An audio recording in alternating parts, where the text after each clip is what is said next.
I'll be doing the color for tonight's game, and my sidekick will be the play-by-play man, Bill Bishop. And Bill, I'll tell you, the big game, this is the one. I did the one last week. I was fortunate enough to do the Henderson game. And what looks on paper to be a little bit easier game for the Bucks, but, you know, they got to be coming out there with butterflies in their stomachs. It's not very often that a record of this stature has a chance to be broken at the high school or the college or any athletic level. So the level of excitement here in the stadium is very tangible. You can feel it just sitting here in the booth. The Truman band marching across in front of our press box right now. It's a shot of introduction of the Central Bucks West lineup on the monitor now, and it's an exciting night. The next step after this is 72, I think. There's a team up in Michigan has a record. So we're talking about another 3 or 4 seasons after this in order to get that one. But you know that Coach Mike Pettin has got his team primed to come out and play a great ball game tonight. You're right, though. The kids have got to be nervous. Well, that's the truth. And what's happened is during the week, they've had all this media interruption. Of course, over the past few weeks, as they approach Braddock High School's record, which was set between the years 1955 and 60. And, of course, Coach Pettin really tries to downplay that, as I had mentioned last week. Doesn't like to talk about the record too much. We're up to it at this point. They are going for 47 in a row. They anything that happens this week should be an improvement, I would believe, on the beginning. And last week, when on the third play from scrimmage, Aaron Reeves took a handoff and went unbelievably 67 yards down the left sideline, something you just don't expect to happen to a Buck defense. To the Bucks' credit, they straightened up. They got things squared away. They took the next kickoff, the ensuing kickoff, and took off right down the field, all on the ground. It was an impressive drive, and I'll tell you, it was really just a harbinger of things to come, as Henderson could not stay up with the more team-oriented Bucks. And that is the name of the game, I guess we'd have to say. Team orientation. That's what Coach Pettin teaches his kids.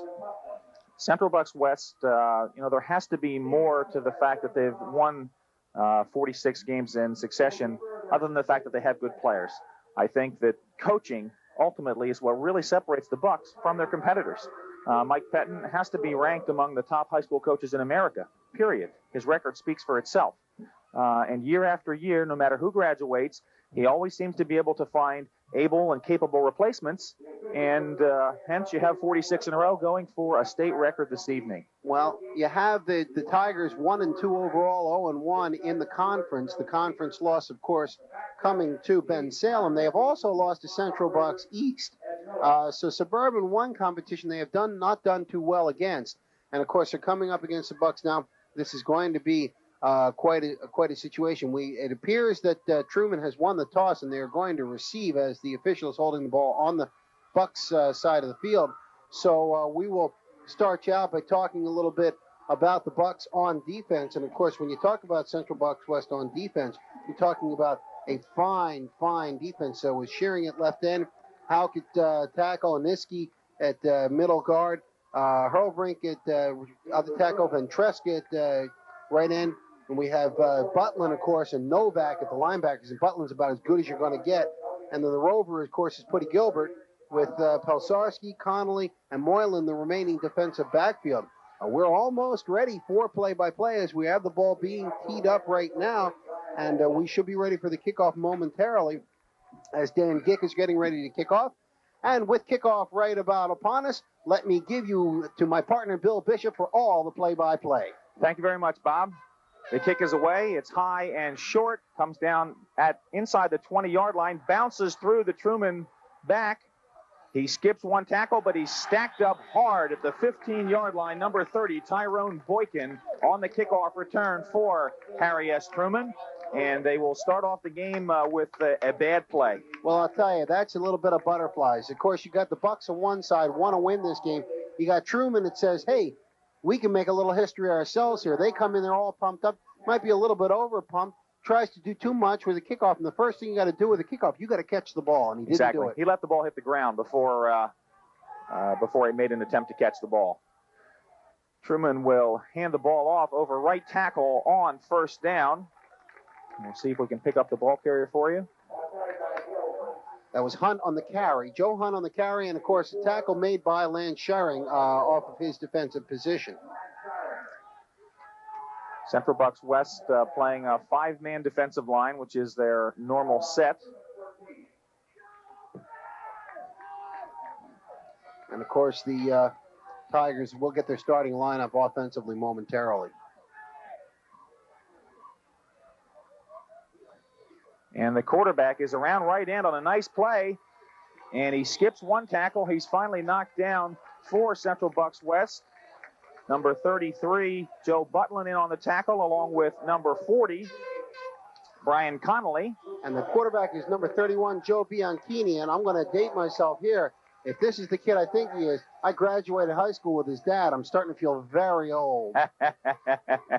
That's okay, Robert. You're looking good. For an old man. That's a first down on that last carry for Harry S. Truman by quarterback Joe Bianchini. They'll set it up 1st and 10 from the 21-yard line. Motion left. The handoff is to the tailback through the hole. He's through the line. A good run. The tackle by Billy Tomlinson, number 32 for Central Bucks West. Tyrone Boykin, who returned the kickoff on the carry. He's up to the 30-yard line. We'll call it a gain of 8, setting up a 2nd and 2 call. We're down to the 10-minute mark of the first period. We're scoreless at War Memorial. And this happened last week to the Bucks. They were run on early, but then they tightened it up a little bit. Of course, last week it was all Aaron Reeves. This week they look like they have a few more runners in that lineup. And the handoff is to the first back through the hole. That's fullback Joe Hunt. And he's got first down yardage, I believe, up at about the 33-yard line. Referees are signaling the first down. So with 9:48 and counting remaining in the first period, Harry S. Truman on the march. 2 successive first downs after a very poor kickoff return. Okay, let's go quickly through the offensive lineup for the Tigers. At tight end, you have number 27, Dan Grosso. At tackle, Brian Wiley. At guard, Kalen Market. Center, David Naylor. Mike Wallach at other guard. Mike Cannon at tackle. And the other tight end is Mike Padgett. We'll get to the backfield momentarily. Motion left. The pitch goes back to Boykin. He cuts back to the center of the field. After heading around left end originally, he's over the 35 up to the 37-yard line. We'll call it a gain of 3 on the play, setting up a 2nd and 7 call for the Tigers. Finishing at the skill positions, you have number 89, William James, who's wide receiver. You have Joe Bianchini, quarterback. Joe Hunt, number 42, is a fullback. Tyrone Boykin, who we've seen already, number 30, at tailback. Their punter today will be Tom Hirsch. And their place kicker will be Trevor Warner, will be number 86, with Mike Padgett holding. I formation, wing left. Bianchini hands the ball off to the first back through the hole. He breaks the line of scrimmage, breaks the tackle. He's over midfield. Good for first down yardage. Joe Hunt on the carry for Harry S. Truman. Truman's getting some nice trap blocking in the middle. They're fooling the Bucks defense. They're not blowing them away. They're just fooling them a little bit right now. And what needs to be done here is a little bit of adjustment by the Bucks. But in all fairness to Truman, the Tigers are really coming out roaring on this, not to make a bad pun, but they're really hitting the line hard. That's a bad pun, Bud. I'm sorry. And they've done it all on the ground so far, and that's the impressive part, and I know it was a bad pun. And they're inside the Bucks territory at the 48-yard line. 1st and 10 for the Truman Tigers. Motion left. Handoff is to the second back through the hole. Boykin, he spins away from one tackle. But number 89, Greg Ventresca, wasn't fooled as he spun Boykin down back on the Truman side of the 50 at the 47-yard line. A loss of 5 on the play, setting up a 2nd and 15 call. And, Bill, isn't it true, just as sure as there's going to be death, taxes, and snow in the winter, there's going to be a Ventresca on a Central Bucks West Well, team. We've got 2 Ventrescas this year. Anthony playing on the offensive line and Greg playing an excellent job on the defensive line at defensive end, and also playing tight end on offense, sharing that position. We've got timeout on the field. And we'd like to remind everyone that tonight's event is made possible by the support of the Suburban Sports Business Team. It's their advertising that allows you to watch local sports on television. Please let these businesses know that you appreciate their efforts. The 1988 fall sports season is sponsored by Bi-County Fuels Incorporated, Delaware Valley College, Quakertown Ford Mercury, the Warrington Motor Lodge, Club Genesis 2, the Dry Sink, etc., Marks for Men, Kingsbury Company Realtors, and Sports Haven. And VHS copies of this event and all other Suburban Sports Network events are available through Suburban Cable TV. Call 345-5154 Monday through Friday between 9 a.m. and 5 p.m. You're watching the Suburban Sports Network, brought to you on the community television channels of Suburban Cable TV and Adelphia Cable Communications. And we see Coach Hank Johns, of the Tigers coming off the field talking to his team. He has to be happy with what's going on. He just wants to keep it going here as we have a second down and 14 on a big loss and a great play by Ventresca. They open up the formation, split end right. Bianchini rolls right, looks downfield. He slips a tackle, slips a second tackle. He's stacked up at about the line of scrimmage. Number 76 in on the tackle, Steve Alderfer, along with two of his teammates. So Truman opens up their passing attack for the first time, and they're unable to get the ball off. Well, Bianchini bought a few yards. He would have been trapped way back in the backfield, but he kept the ball up high like he was going to throw it, which kept the linebackers frozen a little bit, kept him from penetrating. When he tucked it under, they went right at the ball, nailed him for no gain. Bianchini did well to get back to the line of scrimmage. Third down and long. 3rd and 14 for the Tigers at the 7-minute mark of the first period. Bianchini's got a wing right formation, takes the snap, delayed draw to Boykin. He's over midfield, slips a tackle, slips a second tackle, and number 84, Lance Shearing, who's playing out on a corner for the Bucks, brings Boykin down at the Central Bucks West 46-yard line. That'll be well short of first down yardage, setting up a 4th and long 7 call. And Boykin makes it tackle difficult because he shows your leg, takes it away. He looked a lot like Reeves did last week. But I'll tell you, they're going to punt now. We have a timeout called. Boykin really made that happen himself. He stuttered. He finally got through. He got a few yards, and he got 7 tough yards. Tough run there. This kid looks like a good runner early on. But what they tried was a little bit of a draw play on 3rd down, a smart play against an over-aggressive defense. But the Bucks are not usually over-aggressive. They're smart. They hold their position. He got through the initial line, but the linebackers are waiting for him. Boykin put a few moves on, but there were just too many Bucks to get past. It's 4th down now. Going back to punt for the Tigers is their punter, of course, who is number 13. Who is, I believe it's Warren. Excuse me, it's not. Tom Hirsch, I beg your pardon, number 13. And he will be in the punt. And going back deep, of course, are George Gilbert and Herman. Todd Herman, yes. Herman.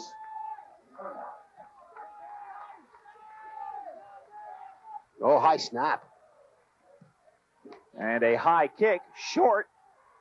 This is dangerous. The ball bounces, and it's fielded by Truman, by number 20, Mike Padgett, at about the Central Bucks West 30-yard line. So the Bucks will set up with better field position for their opening possession of the ball game. Let me explain why I said this is dangerous. That's a high, very short kick, and the Bucks get good penetration. The Bucks are up blocking rather for the ball.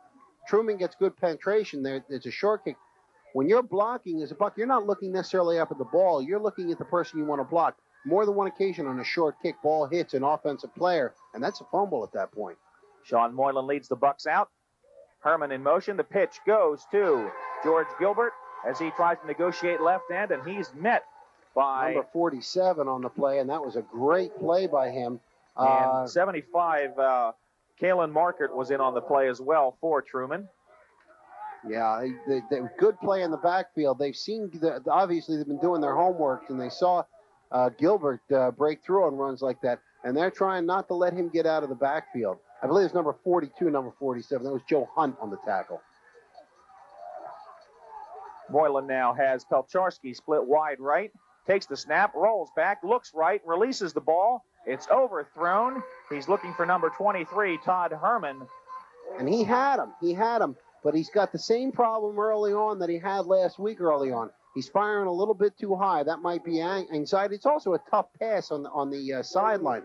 When you throw high, when you're throwing like that, and he's throwing with his body going to the right side. Pardon me. It's where a right-hander wants to throw, but he throws sometimes off his back foot. When you throw at the back foot, the ball will have a tendency to float too high in the air. That one did. Herman did have a crack there, but the pass would have been just about perfect. So it's 3rd down and 10.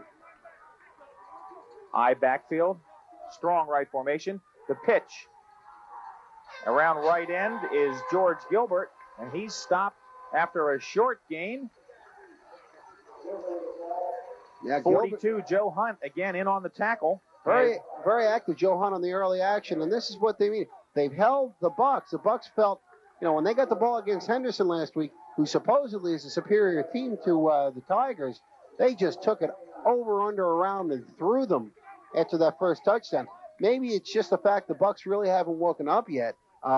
They're just playing a little bit. They're not playing Buck ball quite yet. Tom Hirsch also in on that last tackle for Truman. The punt is away. It's fumbled, picked up. And there's an excellent run down the right sideline. Joseph Pote is inside Bucs territory, all the way down inside the 40 to about the 37-yard line. And let me tell you, Chris Warren, the punter, was the only one between him and a touchdown there. Warren made a sure tackle. And like I say, it just looks like, and then we may have a penalty here. The officials are discussing something.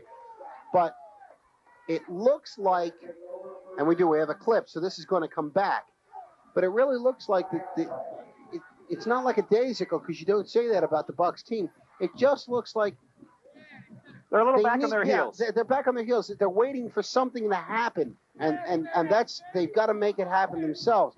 I don't think it's anything to be concerned about right now, but you know, sometimes you need a little bit of cold water slapped in your face before you really wake up and roar. And so it's still nothing. We have 4:32 to go in the first quarter, and the Tigers will have the ball again in good field position for the second time in the game that they have the ball. Bianchini leads the Tigers out. Handoff is to Hunt, and there's a fumble. Fumble on the play, and it's recovered by, I believe, Central Bucs West. They're all pointing. And there it is, number 67, Matt Houck, comes up with the fumble as Joe Hunt couldn't control the handoff from quarterback Bianchini. And right away, the Bucs are in excellent field position at the Truman 46-yard line. So with 4:16 remaining in the first period, that could be the break that starts the momentum, turning the Bucs' way. Well, I'll tell you, it's tough. The Bucs really, let's see if they go for a one-strike touchdown here. Go for the long ball. Pelcharski split wide right. Moreland takes the snap. Handoff is to Gilbert. He's over right guard for short yardage down to the Truman 44. Joe Hunt in on the tackle for Truman, along with number 20. And number 20 for them is Mike Padgett. Right. Playing at a split end or an end position. He's tight sometimes, split sometimes. Yeah, early on, the Bucs are finding it tough running. They're not really getting the cracks, the holes yet that they're normally used to. That's only a 2-yard gain. Pelcharski wide right. Herman in the slot. Moylan on a little delay. Goes to Gilbert. He's over midfield. He's looking at the clear. 30, 20, 10. He's into the end zone for a touchdown. George Gilbert from 44 yards at the 3:13 mark of the first period. And the Bucs are on the board. And I'll tell you, we're talking about they need something big to happen. That was a great play. It almost looked like a play-action pass. And George Gilbert standing in the backfield. He hands it to him. Gilbert is standing stock still. He ran right by the defensive line.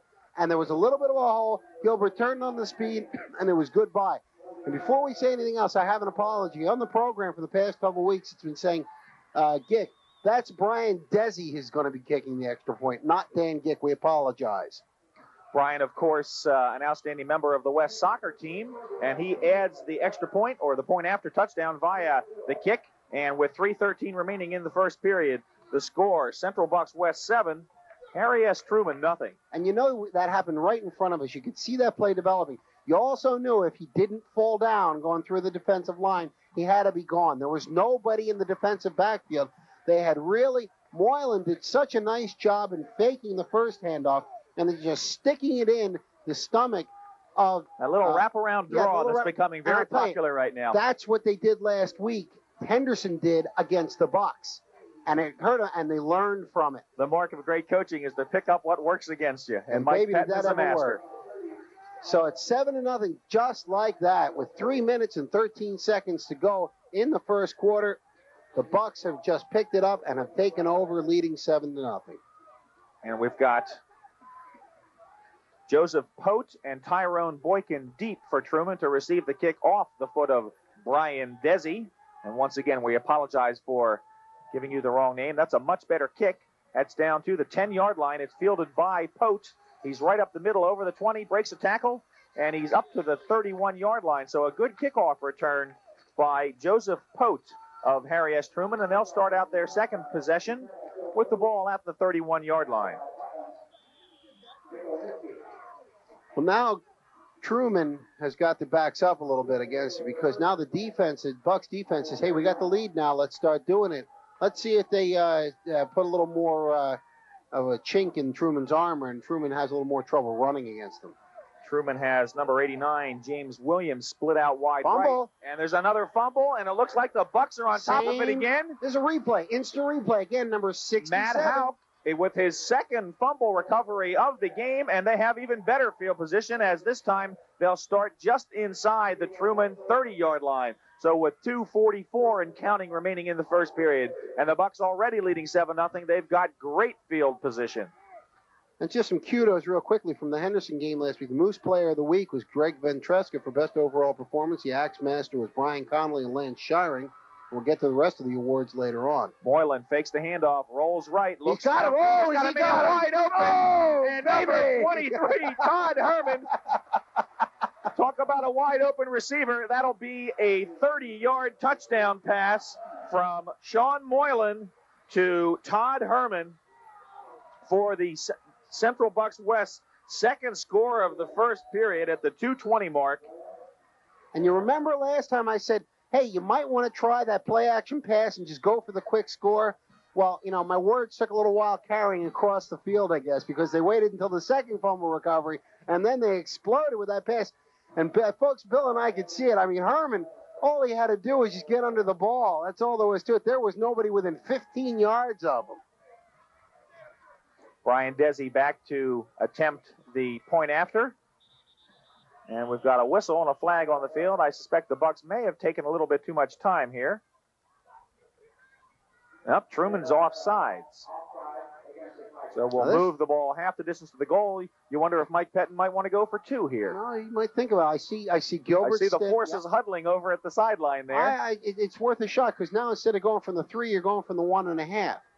And, you know, you've got a better opportunity. Excuse me. And here they come, Herman and Gilbert and that crowd.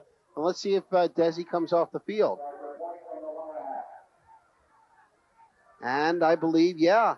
Now, they better call timeout, or they're going to, they got to call a timeout here. A timeout called by Central Bucks West as they move to set up a 2-point conversion attempt with 2:20 remaining in the first period, and they've already got a 13-0 lead against Harry S. Truman. The Suburban Sports Network reminds our viewers to listen to WBUX 1570 AM for the following sports radio broadcasts. Friday, October 7th, East host William Tennant at 7:20 p.m., Saturday, October 8th, Penn State hosts Cincinnati at 11:30 a.m. Saturday, October 8th, Del Val hosts Susquehanna. We'll have a report at 5:15. On Saturday, October 8th, Central Bucks West at Pennsbury, 5:30 p.m. I'm sure that'll be a report as well. And at 8 p.m. on Monday, October 10th, the Eagles host the resurgent New York Giants in National Football League action. And hopefully by that point, they'll be the resurgent Eagles. Listen to WBUX 1570 on your AM dial, serving Bucks and Eastern Montgomery counties for 40 years. Now, Bill, they had success with getting 2 points last week on a rollout and a throwback into the middle to a wide open tight end. It's hard to tell. I honestly would try and run wide, but they may try to throw the ball. Full house backfield. It goes to number 44, Travis Thompson, and he plows into the end zone over right guard. No contest there. Yeah, well, that was it. They ran off the right side there, not so much around the end as they ran over the right tackle. And Thompson, of course, being a big power back, it was no contest. And it's now 15-0. So with 2:20 remaining in the first period, West is well on their way to setting a new state record for consecutive victories in football in Pennsylvania. And I promised myself, Bill, we won't talk about that until the end of the game. You know how Coach Pettin, sort of frowns on that. Of course, with all the media coverage this week, I mean, you got to know. Last week I didn't talk about it until the very end of the game, and then I said in very hushed tones the record. Well, let's celebrate it tonight because it looks like it's going to happen, Bob. Well, if we get a chance at the end of the game, I will. Look at this. We believe the. Great shot of number 14, Lamont Curry of Harry S. Truman. Desi's kick is away down the left hash mark, fielded by Joe Pote. He's up the left hash over the 30-yard line, and another good kickoff return for Harry S. Truman. Let's hope that Joe Hunt has a little stickum on his hands. Yeah, let's just hope that when they hand the ball off this time, it's not dropped again. I mean, well, I hate to see a team have a problem with holding on the ball, and really the turnovers have just killed them here. Two right in a row. Out jumping on 2 turnovers, and the Bucks converting them into quick scores. This game is beginning to remind me a little bit of the West Tennant game from last year, which was played on a Friday afternoon. Tennant looked good on their first 2 drives running the ball. They dropped it a few times after that, and it ended up being about a 42-7 ball game. Bianchini rolling around left end, and a great shoestring tackle out there. We'll see if we can pick up the number. Billy Tomlinson. Tomlinson had the misfortune to get hurt after the first game of the season. He's lost his backfield spot to George Gilbert now, but he has come back to start in the defensive backfield, and he's an outstanding young athlete. Only a junior, as is Gilbert. Well, Bianchini decided that, if I don't hand it off, I can't fumble. So he took it himself, and he had some room around the left end, except just one problem. Tomlinson was there, made a sure shoestring tackle a la Irv Cross years ago, brought him down for a 2-yard loss. Got a wing right formation for the Tigers. Now, motion left, cross, and the hand is to Boykin. He spins away from a tackle, spins away from a second tackle. He's still on his feet. He gets outside. Oh! It's a foot race. Tyrone Boykin, and he outruns number 84, Lance Shearing, and he's in for the touchdown. And they've got to be seeing that again. Aaron Reeves did it last week. Boykin takes the handoff. He stopped once. He stopped twice. He jitterbugs. He keeps his legs moving. He makes people miss, and he explodes into the secondary. Number 84, Lance Shearing, had the last shot at him. Didn't come close. He just pulled away from him. It looked like it just was no race at all. A big run, a 68-yard run, a 68-yard touchdown run by Boykin. And, baby, this one's getting interesting again. Bill Summers, number 26, will be in to attempt the point after touchdown for Harry S. Truman. Mike Padgett will be the holder. Snaps a little high. Padgett can't get it down. He tries to pass the ball, and it is batted up in the air by Matt Houck. Brent Novak batted it in the air. Billy Tomlinson came down with it for the Bucks, and the point after touchdown is no good. So with 53 seconds remaining in the first period, Central Bucks West 15, Truman 6. And we have had 4 offensive plays from scrimmage. 3 of the last 4 have been for touchdowns. The run by Putty Gilbert, the pass after the fumble. Fumble. There's been actually 2 fumbles. Something's happened on 5 of the last 6 carries. The touchdown, the fumble, the touchdown, the run, the touchdown. Shot of big Mike Wallach of Truman, offensive lineman, a 6'4", 245-pound player for Truman on the bench, catching a little air after having been out there blocking on Boykin's touchdown sprint. That Boykin, what a run. That is an exciting run. When he jitterbugged out there, it's just classic. And like I say, Reeves was the same way last week. Number 86, Trevor Warner, set to kick the ball away for Truman.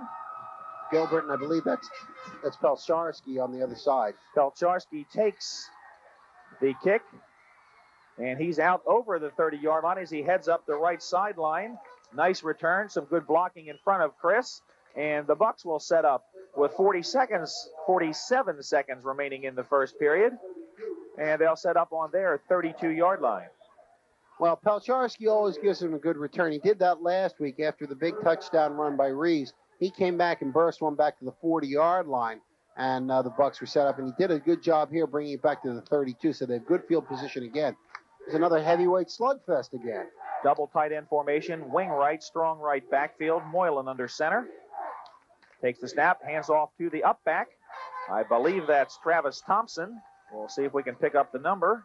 Yeah, it was Thompson. Thompson is straight ahead for a gain of about 4, setting up a 2nd and 6 call as the clock ticks down in the first period. Yeah, we're not going to get another play off. An exciting first period as we see the mascot that allegedly is a tiger. And that's the end of the first period of play here at War Memorial Field in Doylestown. with the score. Central Bucks West 15, Harry S. Truman 6. We'll be right back with second period action. Stay tuned on the Suburban Sports Network.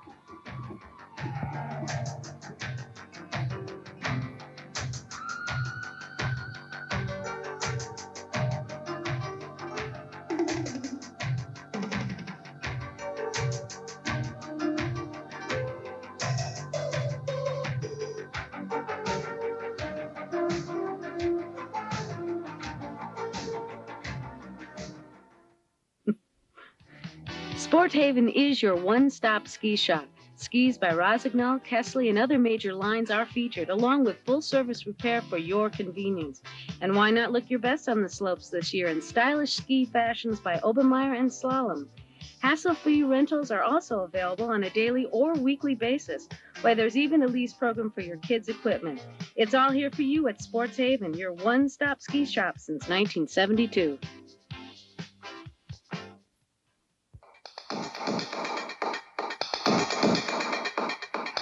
We're back at War Memorial, second period action. The Bucks, Sean Moylan rolls left, looks downfield, and he hits number 23, Todd Herman, with the pass, but Herman can't hang on. Incomplete, setting up a 3rd and 6 call for the Bucks. Bill Bishop and Bob Friedman with you on the Suburban Sports Network. And a good pass there basically it was either going to be caught or it was going to be dropped. It wasn't going to be intercepted. It was a little lower than usual, again, throwing against the body, but a good throw. Herman just had to go down and get it. Had it. When he hit the ground, it came loose, and it's an incompletion. We'll set the offensive line for the Bucks. Tim Davis, number 79, and John Jones, 66 at the tackles. Mike Eck, 78, and Anthony Ventresca, 51 at the guards, and 76, Steve Alderfer at the center. A little screen pass over the middle. He's got 3 blockers out in front of him. The catch is made by number 33, Joe Butlin, who's seeing a little bit of time at the fullback slot this afternoon. And he's up close to first down yardage over the 40-yard line. And I'll tell you, Butlin would have had a lot more yardage. He caught the ball and started running before his line got really in front of him on the screen. There was already some defensive pressure in there. He made a good move to get away. If he had taken a split second more, quite possibly he could have gotten more yardage. But that's tough to say when you got those white shirts breathing down your neck. That's a tough play to get coordinated, getting the lineman in front of the receiver. And they didn't quite pull it off there, although they did get first down yardage. Oh, we've got Pelcharski wide open. He hits the short man. That's number 89, Greg Ventresca, and he's out of here, folks. Touchdown! Greg Ventresca of Central Bucks West. That'll be a 57-yard touchdown pass, and we've got fireworks. It could be the 4th of July here tonight, Bob. Let me tell you something. You mentioned Pelcharski's name. Good you did, because without Pelcharski, Ventresca does not get in the end zone. Pelcharski laid the wood to a defender downfield and just broke him. It was almost like a pick. He came down. The defender had an angle on him. Pelcharski, looking around for somebody to block, saw the defender, laid him out completely, and Ventresca went into the end zone untouched. A big touchdown. I'm telling you, this is unbelievable. 57 yards. The big play is happening all the time. Don't go to the refrigerator tonight, folks. You might miss something. The snap is back. Moylan spots it, and Desi's kick is perfect. So with 11:10 remaining in the second period, the score, Central Bucks West 22, Harry S. Truman 6. And it's been exciting. I don't think we have to add too much commentary at this point, Bob. Well, I'll tell you, we're going to be a little short on voices at the end of this game. I'll tell you, Central Bucks West offense was a little slow to get underway, but, baby, they've shown it all at this point. Great play action, by the way. They drew everybody with a fake handoff to George Gilbert. Gilbert went around left end, and Moylan rolled to the right, had a wide open. He had both Ventresca and Pelcharski were open. Ventresca took the ball, knew what to do with it, and Pelcharski, a lot of receivers, when they don't get the ball, will give up on the play. Pelcharski turned around, looked for somebody to block. Otherwise, Ventresca gets tackled at around the 30. This way, he nailed him. Ventresca goes into the end zone. The great block there. The kick by Desi. We are now 22-6. We still have most of the game to go. That's true. We're only 50 seconds into the second period. Desi's kick is a low liner, bounces in front of Mike Padgett. He fields it inside the 10, heads back towards the center of the field. He's pursued, and he's hit. Number 52, Ed Hurlbrink, is down there quickly on the tackle for the Bucks. Billy Tomlinson also in on the play. And I'll tell you, the Bucks really are smelling blood now. They want to get this game over as quickly as they can. Truman will spot the ball inside the 20-yard line. And it is imperative, this early in the game, I still say it, that Truman put points on the board on this drive. They've got to move the ball. They've got to reestablish themselves. More than that, they can't go on a bang-bang play. They've got to keep that defense on the field for a while because the Truman defense has got to be getting tired. Bianchini hands off to Hunt. The ball is on the ground, and it looks like a black jersey's on top. And it is. One more time. Oh, Central Bucks West recovers. Number 32, Billy Tomlinson on the recovery for Central Bucks West. And we're looking at a route here, Bob. Well, not yet, but the words weren't even out of my mouth, and the ball comes up in the air. Oh, Truman, poor Truman. Bob, you've been clairvoyant this evening. Do you have any stock tips for us tonight? Yes. Whatever you do, forget it. Buy low, sell high. Yes, that's a buy low, sell high, and go for the blue chips. Speaking of blue chips, here comes Central Bucks West. Indeed. Alderfer leads the Bucks out of the huddle. We've got timeout on the field. Harry S. Truman calls the timeout, and we've got 10:17 remaining in the first half of play, 10:17 remaining in the second period. West leading 22-6, and they've got the ball on the Truman. Looks like about the 14-yard line, I believe. Well, it's actually close.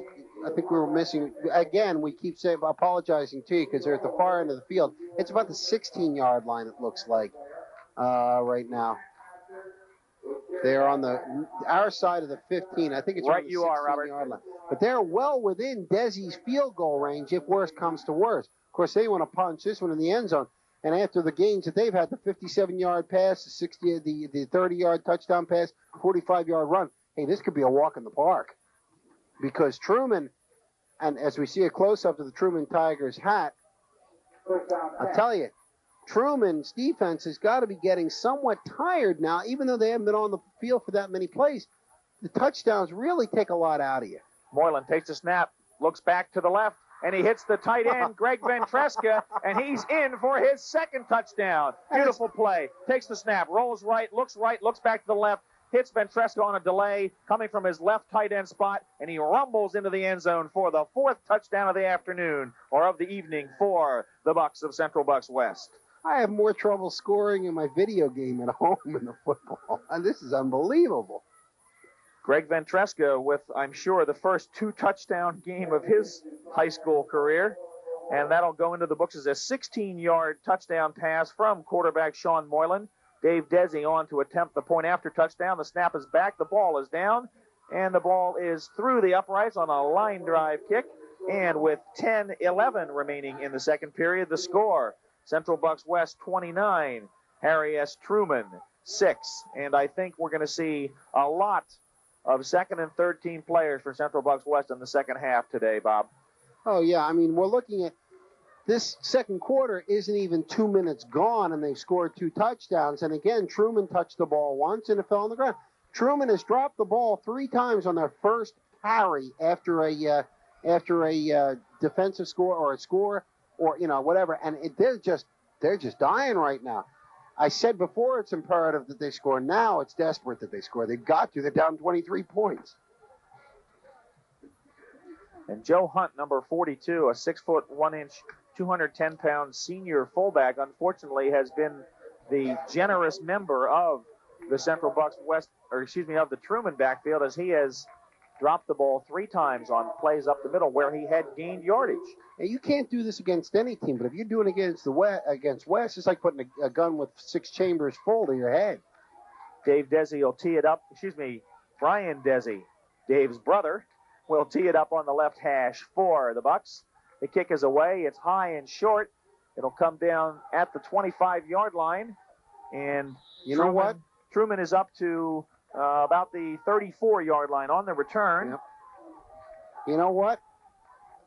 We still don't have it right. Brian Desi's kicking the extra points, number 14. It's Dave Desi who kicked off. Okay. So the Desi family, I think we finally got it right. What number is Dave? Dave is number 22. Okay. Brian is number 14. I am number 0. And I think I'm -1 at this point. We got the score right, though. It's 29-6. Truman sends a man in motion right. The handoff is to Boykin, and he's wrapped up behind the line of scrimmage. Butlin in on the play. Yeah, but that's a victory in itself. They still got the ball. Matt Houck also in on the tackle for the Bucks. And now, see what's going to happen now is with a 3+ touchdown lead, the Bucks can just tee off on defense. They can take some chances because the worst is going to happen is if Boykin breaks loose on the score. They're not going to be in that much of a problem. Boykin, see, what they can do now is dial Boykin's number much like they did last week with Reeves because he appears to be the only serious offense they have right now. Ted Scholl in the lineup at a wide receiver replacing William James for Truman. And the handoff goes to Boykin over. Ball's loose. And there's a fumble, but I believe it's after the whistle. George Gilbert picked it right up for the Bucks, but the ball will be retained by Harry S. Truman. Well, I'll tell you, a quick whistle there. The ball hit the ground. It really was close to being a fumble. There's no argument, of course, with a big lead. But that's all they would have needed for Gilbert to pick up the fumble and run that in for a touchdown. Truman will have a 3rd and 12 from the 30-yard line, just inside the 30-yard line. Joe Bianchini brings the team up. We've got a timeout on the field called by Harry S. Truman, and they look very disorganized at this point, Bob. Well, they're just really down at this point. They've given the ball away to the Bucks 3 different times to see it turned immediately over to scores. The Bucks have just had their way offensively in the air, on the ground, every way possible.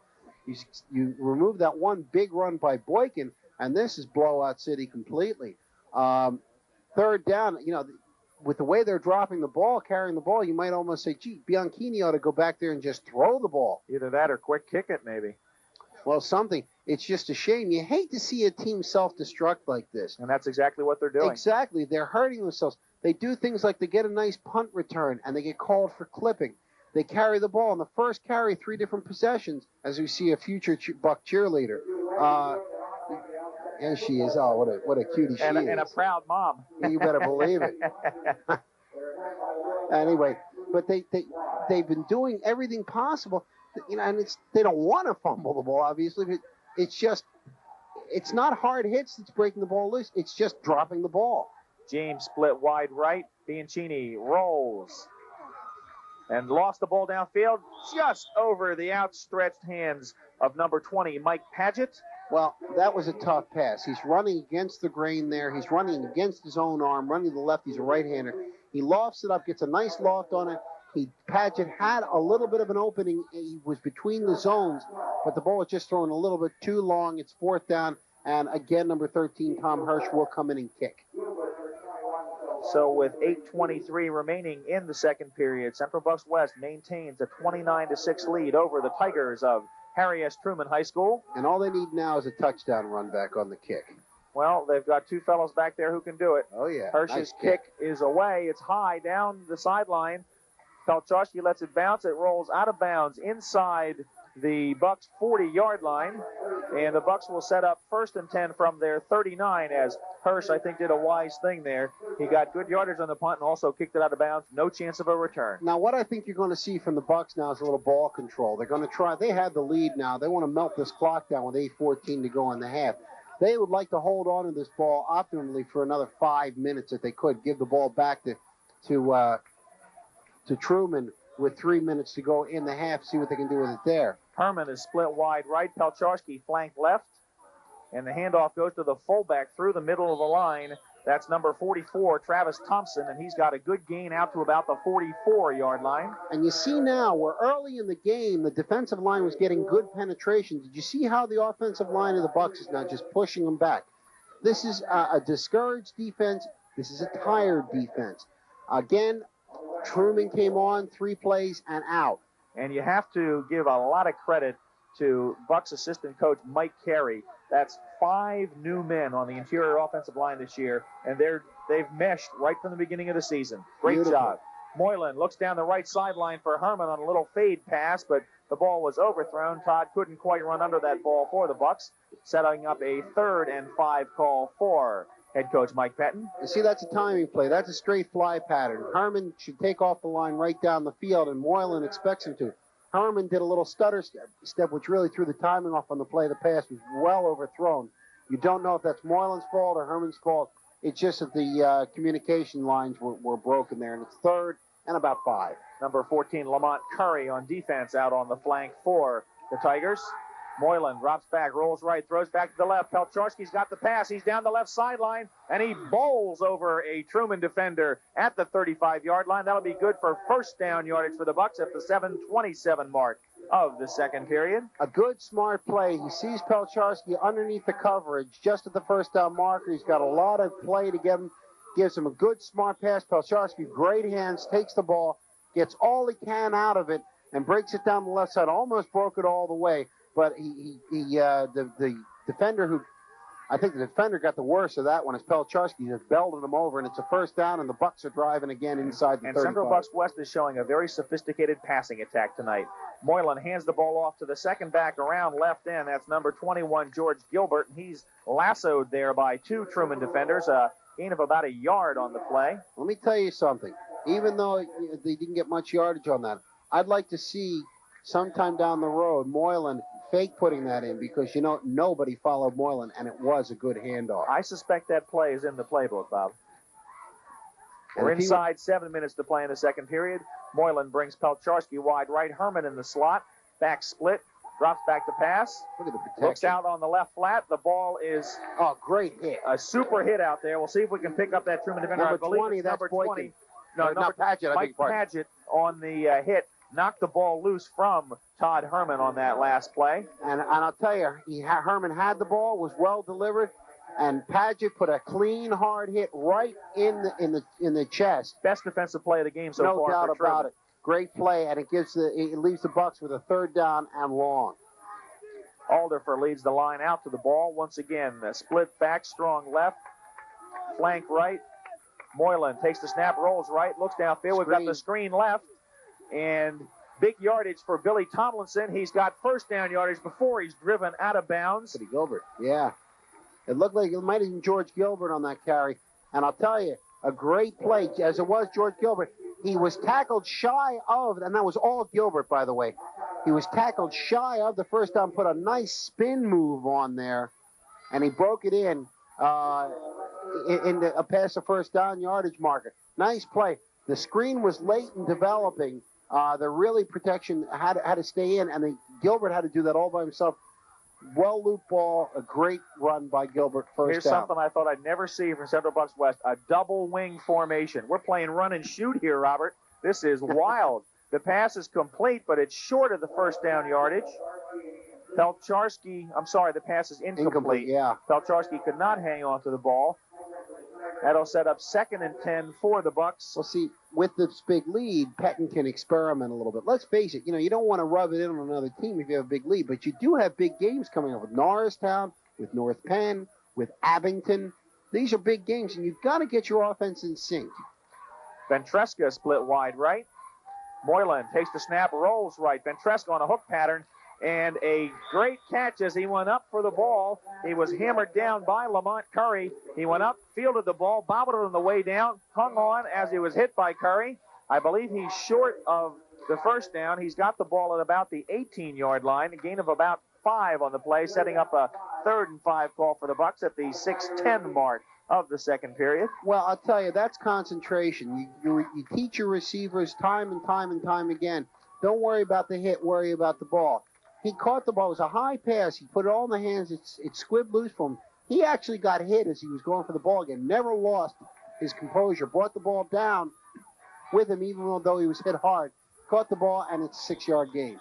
And now it's going to be a 5-yard penalty. We've got a delay game penalty against the Bucks. Billy Tomlinson looked like he was running a Chinese fire drill out there. He came out of the huddle, lined up right, ran to the middle of the backfield, lined up left. By the time Billy could get set, the clock had run out, and the penalty is against the Bucks. With a 3rd and long, they'll probably pass. But what I'd like to see here? They did a little end-around action last week, a little razzle-dazzle. And they have a long side left of the field, and they have a very quick Billy Tomlinson. I would love to see one of the, or Pelcharski or Ventresca come around from the end position. You've got a lot of double choices. Reverse, yeah, and just bring it around that long side. It's really got some possibility. As I say, Moylan's had such good success with the air, and he's got all day to throw the ball. He'll probably throw it again, but the ball at this part of the field, and they do have a tendency to run left-handed on occasion. I'd like to see them. It would be an interesting attempt here if they were to try that.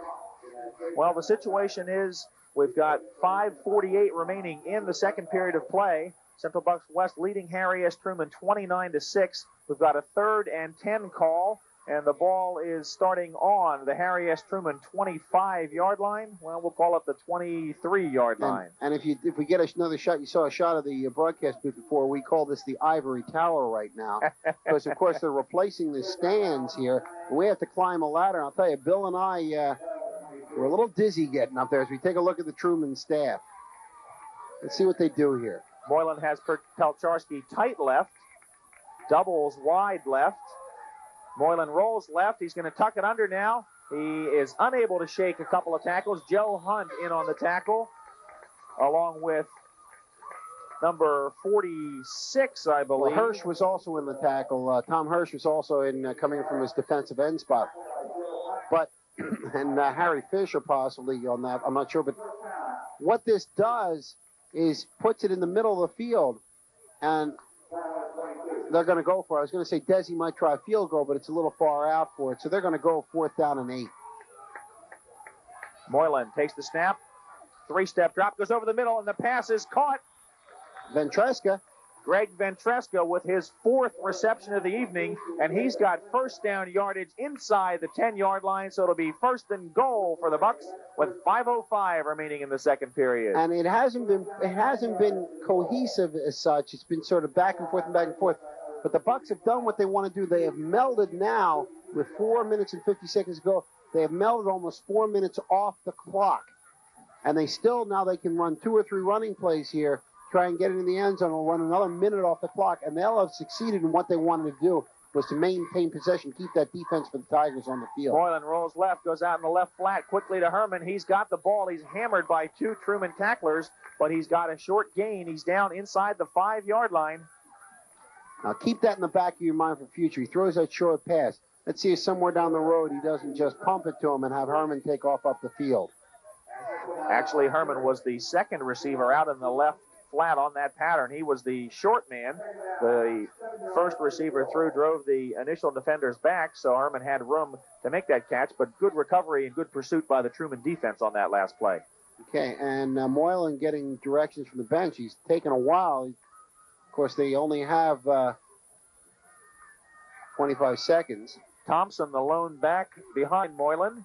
Moylan takes the snap, 3-step drop back, looks back to the left. The ball is overthrown, looking for Chris Pelcharski.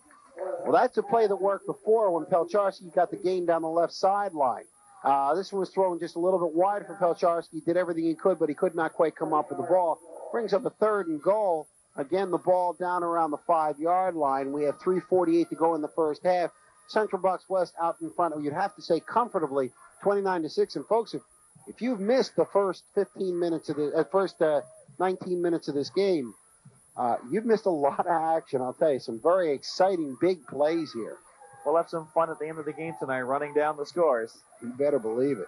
Moylan now under center, takes the snap, fakes into the backfield, rolls right, looks in the right flat. He's got him in. Oh, what a pass. And the catch is good for a touchdown. Number 23, Todd Herman for the Bucks. And that'll be a 5-yard touchdown pass at the 3:42 mark of the second period. Moylan to Herman for the touchdown pass. The PA announcer has just announced it as a 7-yard pass, so we'll go with his call. And the score, Central Bucks West 35, Harry S. Truman 6. And one thing I have learned is never question Walt Smirkanish. He knows. Chris Warren in to try the kick. It's up and good for the Bucks. Are you sure? Yeah, it's 24. I caught the number that time, Bob, and unless Chris has changed Could his be number, another Desi. You never know. unless he's changed his number since the game started, we're okay. 36-6 now at the 3:42 mark of the second period. We'll take a quick break, and we'll be right back with the conclusion of the second period. Stay tuned on the Suburban Sports Network.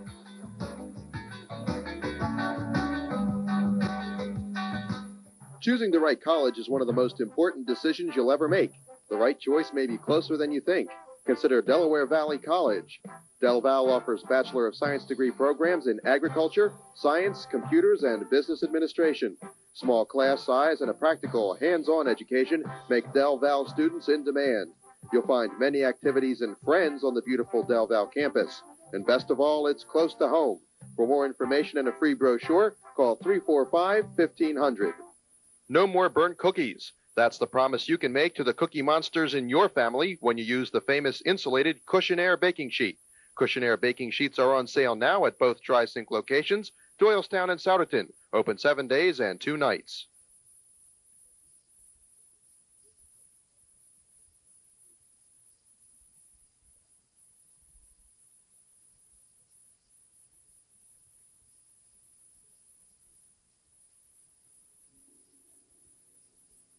Serving Central and Lower Bucks County with local programming, this is Suburban Community Television.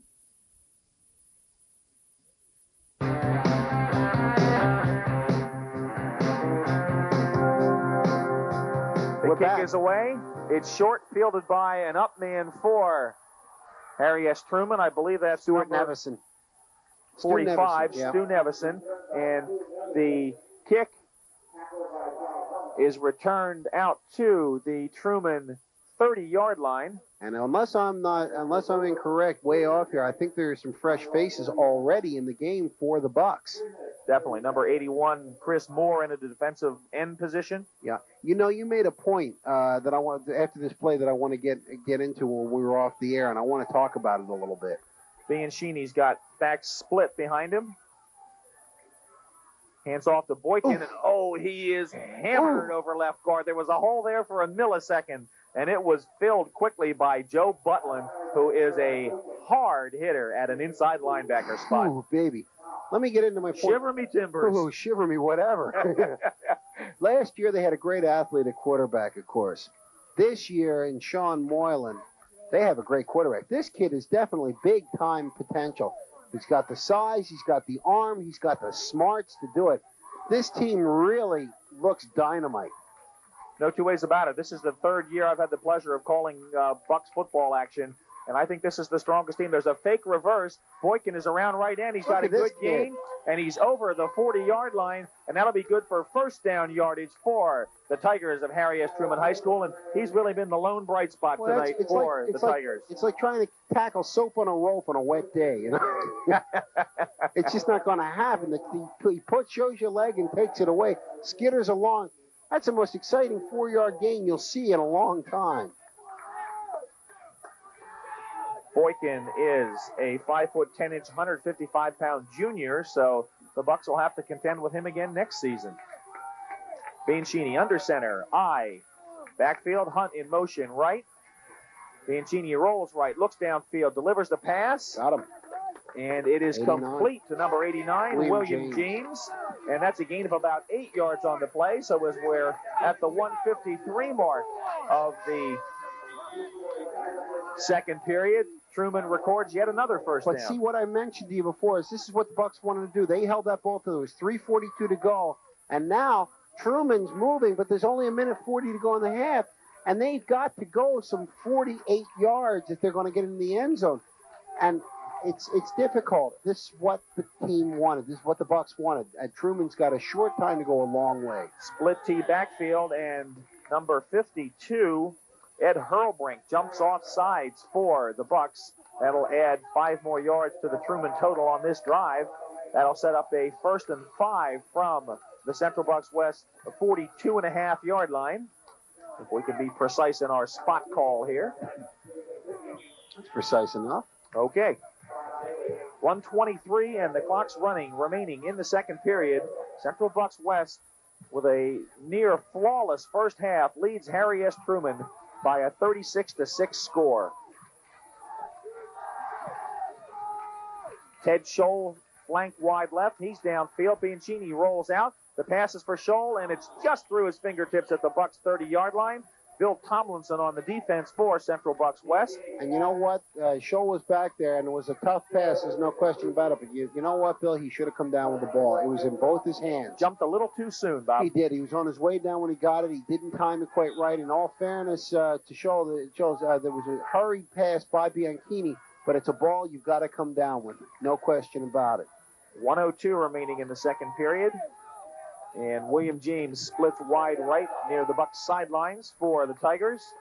Bianchini's got an eye backfield with a wing right. Paget in motion left now. Bianchini with a quick look over the middle. And it's through the hands of William James. Incomplete. And a well-devised play. He had James open, but he gunned it. He really gunned it hard. You do want to throw it, but if you're going to gun it, you got to put it right between the 8 and the 9. And he put it where he had to reach up. There was no prayer of catching that ball. Scholl replaces James in the Truman lineup. Let me tell you something. If they don't get a first down here and they throw another pass, the Bucks going to get the ball back with about 55 seconds to go. I think that's time enough to score 3 touchdowns. I think Coach Pettin might have the quarterback take a knee at this point, Bob. Paget in motion left. Bianchini with a quick pitch to Boykin. He's got the end. He cuts in behind the block. A great run by Boykin. He's still on his feet. He dodges another man. He's got the corner. He's going to go. Pumps the 20, the 10. Touchdown, Tyrone Boykin of Harry S. Truman. A great run of 43 yards. God, I hope Joe Paterno has some scouts here.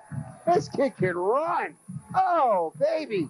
He turned another 2-yard gain into a touchdown. Tyrone Boykin with a 44-yard touchdown run at the 48-second mark of the second period. There's a great shot of him on the bench being congratulated by his teammates, and that young man has got mercury in his shoes. Boy, you can say that again. This kid just really, he's a dancer. The kick is up, and it's no good wide left. Trevor Warner on the PAT attempt for Harry S. Truman. And with 48 seconds remaining in the first half, the score, Central Bucks West 36, Harry S. Truman 12. Like I say, we may have time for 3 scores. Bob, I'm telling you, if the highlights appear on the major networks in Philadelphia this evening of this game, you got to have Boykin on there too. Yeah, but they only have a 4-minute broadcast for sports. You're going to be all night with these highlights. This is incredible. You know, at halftime, we'll go over this, and I'm going to take a long drink of water both before and after I give the scoring rundown. Trevor Warner, number 86, will line up to kick off again for Interesting the Tigers. Question. You're the coach. You got 44 seconds to go. You know what the Bucks have done. Would you onside? No.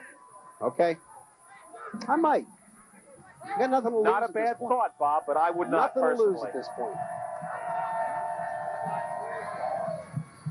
Warner boots the ball away. It's fielded by George Gilbert. He's right up the center of the field, and he's hammered at the 28-yard line. Number 26 in on the tackle. And that was Bill Summers. For Truman. That's the second time we've called his name on a special teams play, so Billy's hustling out there for the Tigers. All right, let's. And I'll give Truman credit. We're sitting right in front of, right behind their bench, and the kids are all talking to each other. They're fired up. They're gonna play the second half. You can count on that. For the second straight week, Bucks have got a runner who's gotten more than 100 yards in the first half alone against them. Moylan takes the snap, rolls left, looks downfield, throws. The pass is caught. Pelcharski breaks 1 tackle, breaks 2 tackles. He's out over the 40 to the 43-yard line. And a great bit of running by Chris Pelcharski after he catches that pass. Only 9 seconds remain in the half. They'll probably let the clock run out at this point. But the Bucks do have a first down as Coach Mike Pettin shows no signs of slacking off on what has been a relentless offensive attack. The clock runs out, and that's the end of the first half with the score. Central Bucks West 36, Harry S. Truman 12. And we'll take a quick break, and we'll be back with halftime highlights. Stay tuned. Bill Bishop and Bob Friedman with you on the Suburban Sports Network.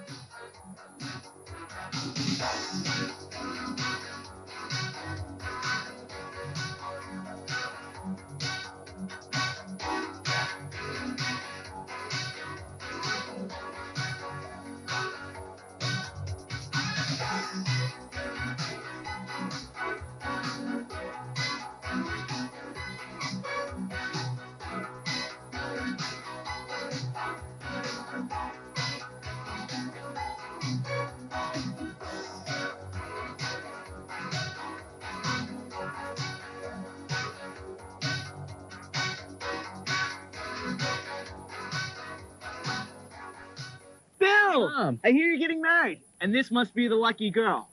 Buying tools, Bill? Yep. Oh, yeah, handyman Bill here. I guess he told you what happened when he tried to fix the faucet. Nearly flooded the house. Who'd you get to fix that faucet, Bill? Bi-County Fuels. Bi-County Fuels. Oh, and then there was the time he tried to clean the oil heater. Soot all over. Who got you out of that jam? Bi-County Fuels. And then there was the air conditioner. Bi-County Fuels. We're more than just a fuel company. We're a service company, too. Isn't it time you discover the best-kept secret in Bucks County? Sure it is, because the Warrington Motor Lodge has got it all for you. From the warm and spacious Burgundy Room to the elegant dining atmosphere of generations. And why not book your great escape today in Warrington's premier suite, featuring an in-room jacuzzi, mirrored walls, and queen-sized bed. Perfect to cap off that special evening with that special someone. Bucks County's best-kept secret isn't a secret anymore, the Warrington Motor Lodge.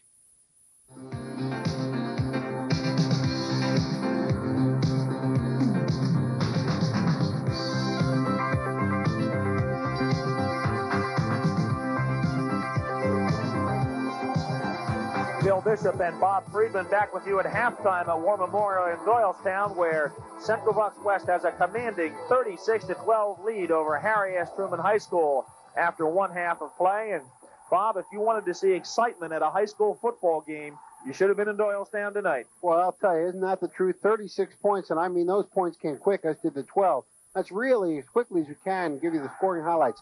After both teams had the ball with no scoring in the first two possessions, Houck recovered a fumble for Central Bucks West. Then Gilbert had a 45-yard run, a beautiful run. Desi had the kick, and it was 7-0. The next offensive play by the Tigers, they fumbled the ball again. Houck recovered, and boom, a 30-yard touchdown pass from Moylan to Herman with a 2-point extra point after a penalty. Thompson on the run was 15-0. But then Boykin, what a runner. Skittered around, ran up, back, and forth, and he seemed to be trapped. 68 yards later, he had a touchdown. The snap was high for the extra point. They tried to pass. It failed. It was 15-6. That was the end of the first quarter. The second quarter was barely 50 seconds old when Ventresca caught a brilliant 57-yard pass from Moylan and a great block by Pelcharski. Broke him loose at about 25. Went in the end zone. Desi again, the extra point, 22-6. And Tomlinson recovered the first play again on offense. Tomlinson recovered the fumble. CBW wasted no time. Ventresca, 16-yard pass from Moylan. Desi the kick, 29-6. And then after a sustained drive, Herman caught a 7-yard touchdown pass from Moylan with 3:42 to go in the half to make it 36-6 on Warren's kick. And then with 48 seconds to go, Boykin again, a run, a seemingly sewn-up Boykin, broke loose, skittered away, 48 yards for the touchdown. The kick failed. That's where we stand right now, 36-12. And I'll tell you, if our voices can hold out, Bill, it's going to be an exciting second half as we see another young cheerleader for the young Bucks. Well, the Bucks, it appears fairly clear at this point that the Bucks are going to have a celebration after the game tonight. I think basically what we're going to watch here in the second half is what kind of score they want to have. I'm sure Coach Mike Pettin will substitute freely, as has been his pattern over the years, and that's one of the secrets of the Central Bucks West success. The fact that they get the underclassmen in the game every year so that when their junior and senior years come up, they've got experience and they're ready to step in and take over for the seniors who graduate. We're ready for the second half kickoff. Trevor Williams back to kick for Trevor Warner, number 86. The kick is high and away. Fielded by George Gilbert. He heads straight up the middle of the field. He's over the 25, out near the 30, over the 30 to the 30. Well, we'll call it the 30-yard line for the Bucks on the kickoff return by George Gilbert. And we're underway in the second half. And the Bucks are on offense again. Of course, it's tough. You're down 36-12. And then you got to kick off in the second half to this team. And Sean Moylan will start the second half at quarterback. In fact, the entire starting offensive lineup is in for the Bucks. Herman will be on a wing left. He goes in motion right now.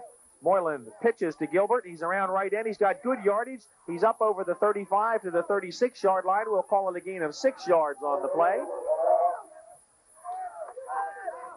And I believe the tackle in the play was made by number 45, Stuart Nevison, from his linebacking position. Nevison and Joe Hunt are playing the linebacker spots for Harry S. Truman. That's not a good sign when your linebackers are making the bulk of the tackles. Will be we'll call it a 6-yard gain, setting up a 2nd and 4 call for the Bucks. Herman in motion left. Moylan takes the snap, pitches to Gilbert. He cuts back over center, and he's got about a 3-yard gain out to the 40-yard line. That'll be very close to a first down. Setting up a 3rd and less than a yard. He basically has to get the nose of the pigskin over the 40-yard line in order to record the first down for the Bucks. I look for Travis. If Thompson's in the game, I look for Travis Thompson to take it. He's their short yardage man. He is the man who should get the ball here. Full house backfield. The handoff goes to Travis Thompson. He bolts over right guard for good yardage out to the 46-yard line. And the Bucks have their initial first down of the second half. Thompson is 6'1", 210 on the scorecard. He runs bigger than that though. He runs like a 225-pounder. We talked about Moylan before. Moylan is 6'2", 200 pounds. And if you wanted to design a quarterback, you would make him about 6'2", 200 pounds. I'll put about 25 pounds on him in college. But I'll tell you, he's got it all. He takes the snap, fakes to Gilbert, rolls left, looks downfield. He's got the short man in the pattern. That's Greg Ventresca, and Ventresca makes his 5th catch of the day. And I think before the day's over, Greg is going to be right up there for a single-game performance in terms of number of receptions, yardage, and touchdowns for the Bucks. He's had a great game as a receiver tonight. Right you are, but Moylan, again, a tough pass. You're rolling to the left. He put it on a frozen rope there, and right between the 8 and the 9. That's not an easy pass to throw, and there was only 2 things could happen. He either would have been caught or it would have fallen harmlessly into the ground because it was not an interceptable pass. 1st and 10 for the Bucks from the Truman 45. Moylan drops back to pass, rolls right, looks long down. Look at this. Oh, look at this. Pelcharski outruns Tyrone Boykin for the touchdown. That'll be a 44-yard touchdown pass at the 9:14 mark of the first half. Sean Moylan to Chris Pelcharski. Yeah, I want to put a uniform on. I feel like scoring a touchdown tonight. My word. Up. And with 9:14 remaining, the score now, Central Bucks West 42. Harry S. Truman 12. And Chris Warren is in to attempt the point after touchdown for the Bucks. Maybe Desi's leg's tired. Well, they can all earn a letter tonight. Snap is high, but Moylan gets it down. Warren boots it through. And the score now, Central Bucks West 43, Truman 12. Warren's got a big foot.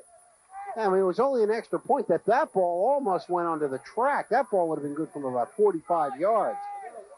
Chris Warren, a sophomore wingback and defensive back for the Bucks, 5'11" and 160 pounds. So Coach Mike Pettin obviously has an excellent kicker on hand for not only this season, but probably the next 2 years. Let's pass some kudos out on some things, though. We don't talk about it too much. Jones, Eck, Alderfer, Ventresca, Anthony, of course, Davis, your front line.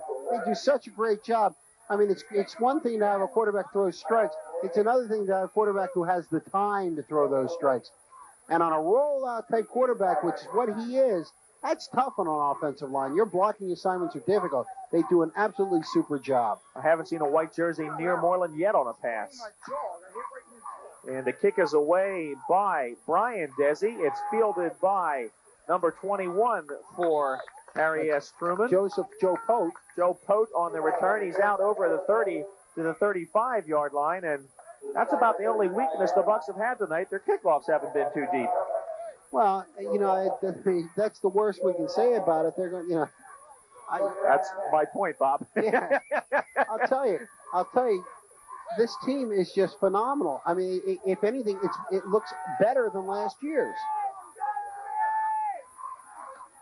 Bianchini takes the snap, hands off to Joe Hunt on a dive over right guard. Short yardage on the play. Joe Butlin is there to meet him, and Butlin is just an outstanding linebacker. And Hunt had to overcome a tough first half as we see an injured, that's number 45, Stuart Nevison. Looks like he took a shot to the side of the head. He's got ice on it there. But he's on the back bench right now getting a little bit of a rest. Plays a defensive linebacker. He's had a number of tackles today. Bianchini brings the team out in a split formation. Motion left. Mike Padgett. Handoff to the second, back through the hole. That's Boykin. He's dancing again, folks. He's got first down yardage over the 45 out to the 46-yard line. And he's like a jack-in-the-box. Bianchini took a shot after he handed the ball off. That's what happens when you make a good deceptive handoff. The defensive line still thinks you got the ball, and he got nailed after the handoff. Boykin made another great run. Boykin's got to have somewhere around 150 yards at this point. Outstanding faking by Bianchini on that play. A little delay. Fake to the first back through the hole and the cross for Boykin, where we've got Boykin in an I formation now. And the pitch goes to Boykin. There's the reverse. Joe Pote gets around one tackler, and he's got a short gain out to midfield as he's hammered on the far side of the field by number 40, Brian Connolly for Central Bucks West. Yeah, but let's say something. I know he's upset at himself as Ed Davis, number 54. But Davis, pardon me, kept that from being a long gainer. That play was well set up.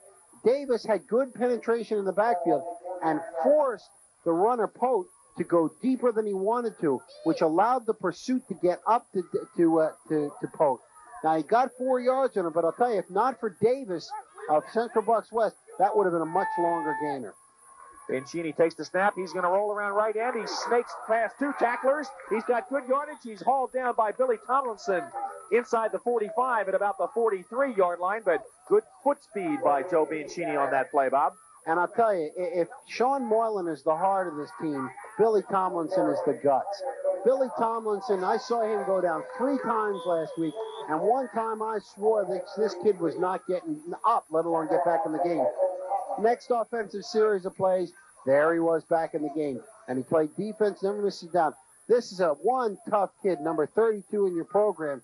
Billy Tomlinson stands over 5'7" and 170 pounds. First down on that last play for Truman.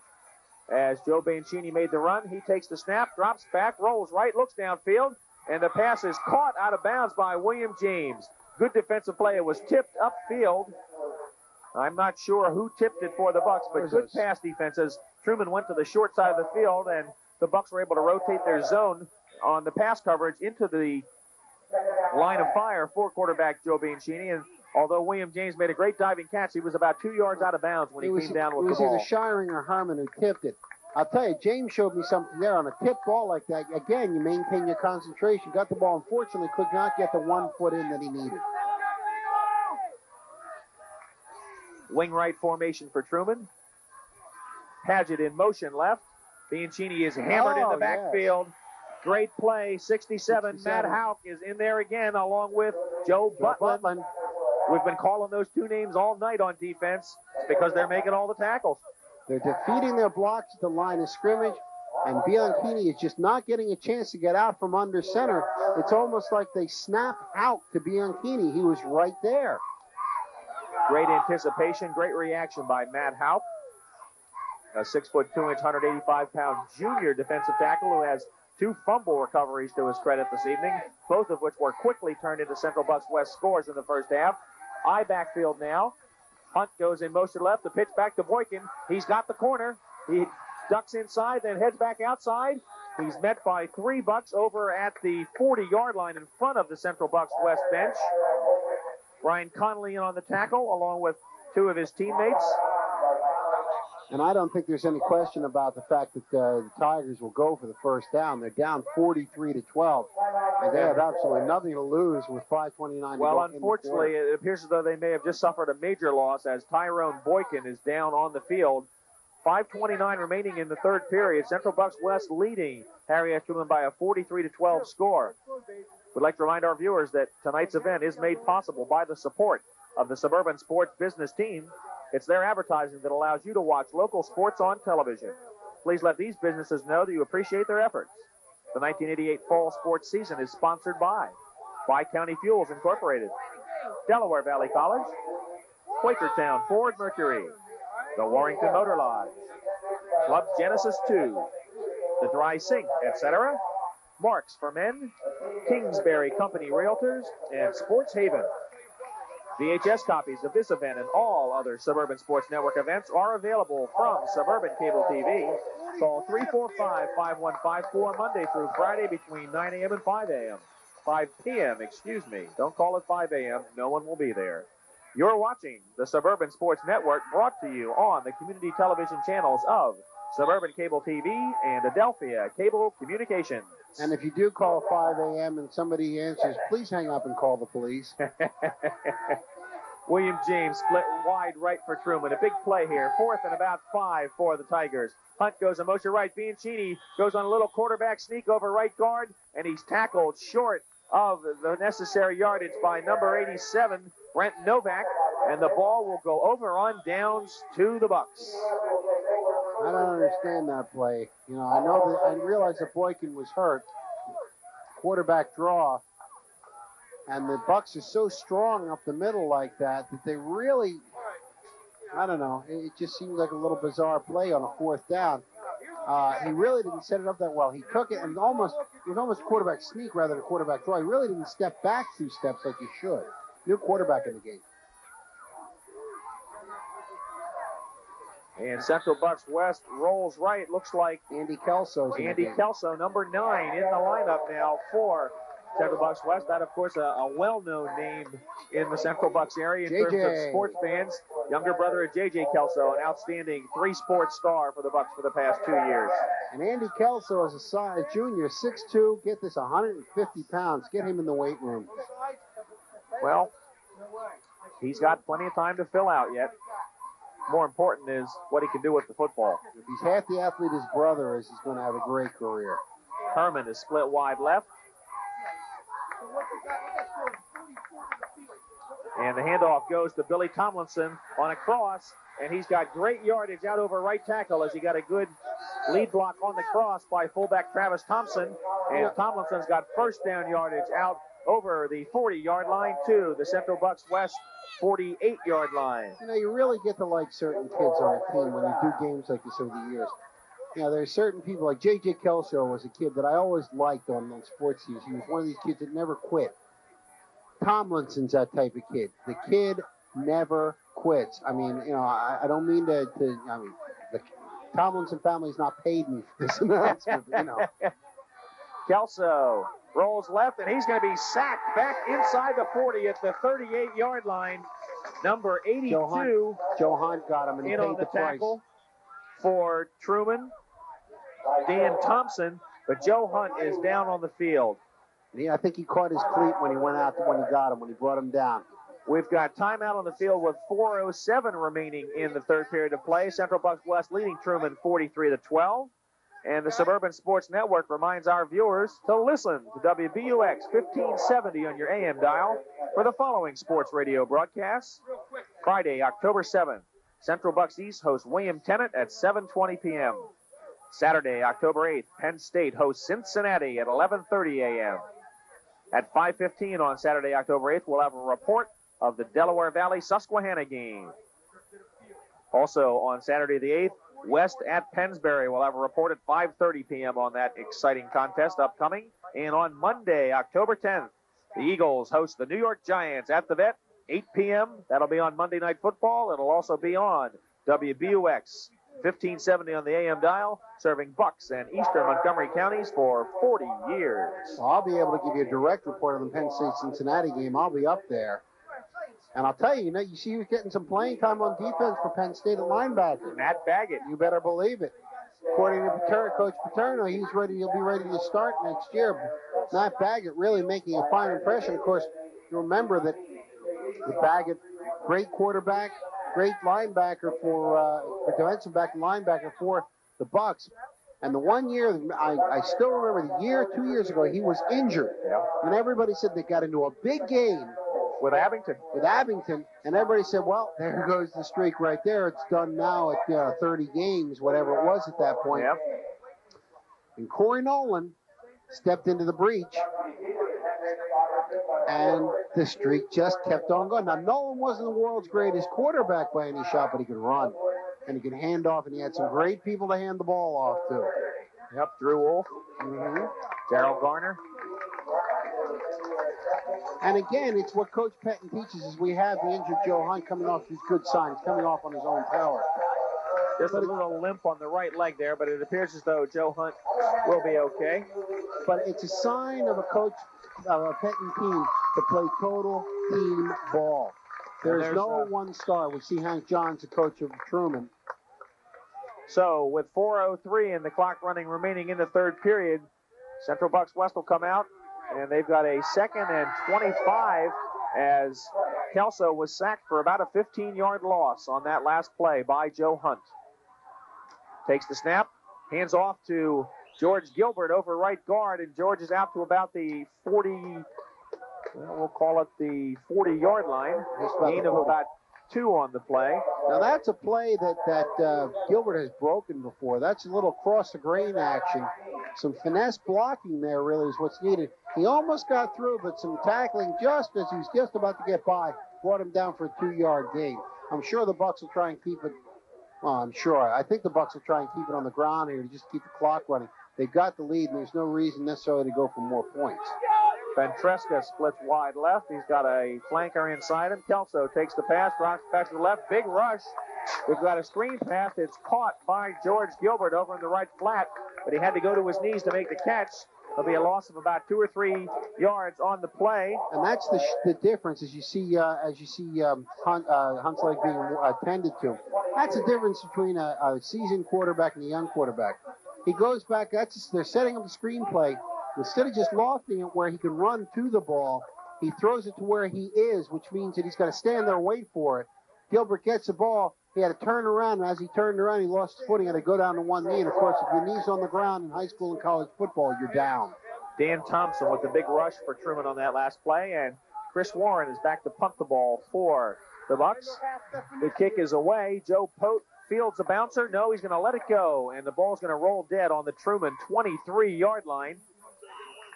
And with 2:26 remaining in the third period, West leads Truman by a 43-12 count. And I'll tell you, Pote did something the coaches will talk to him about. He thought about picking it up. He reached down and then picked his arms up like that.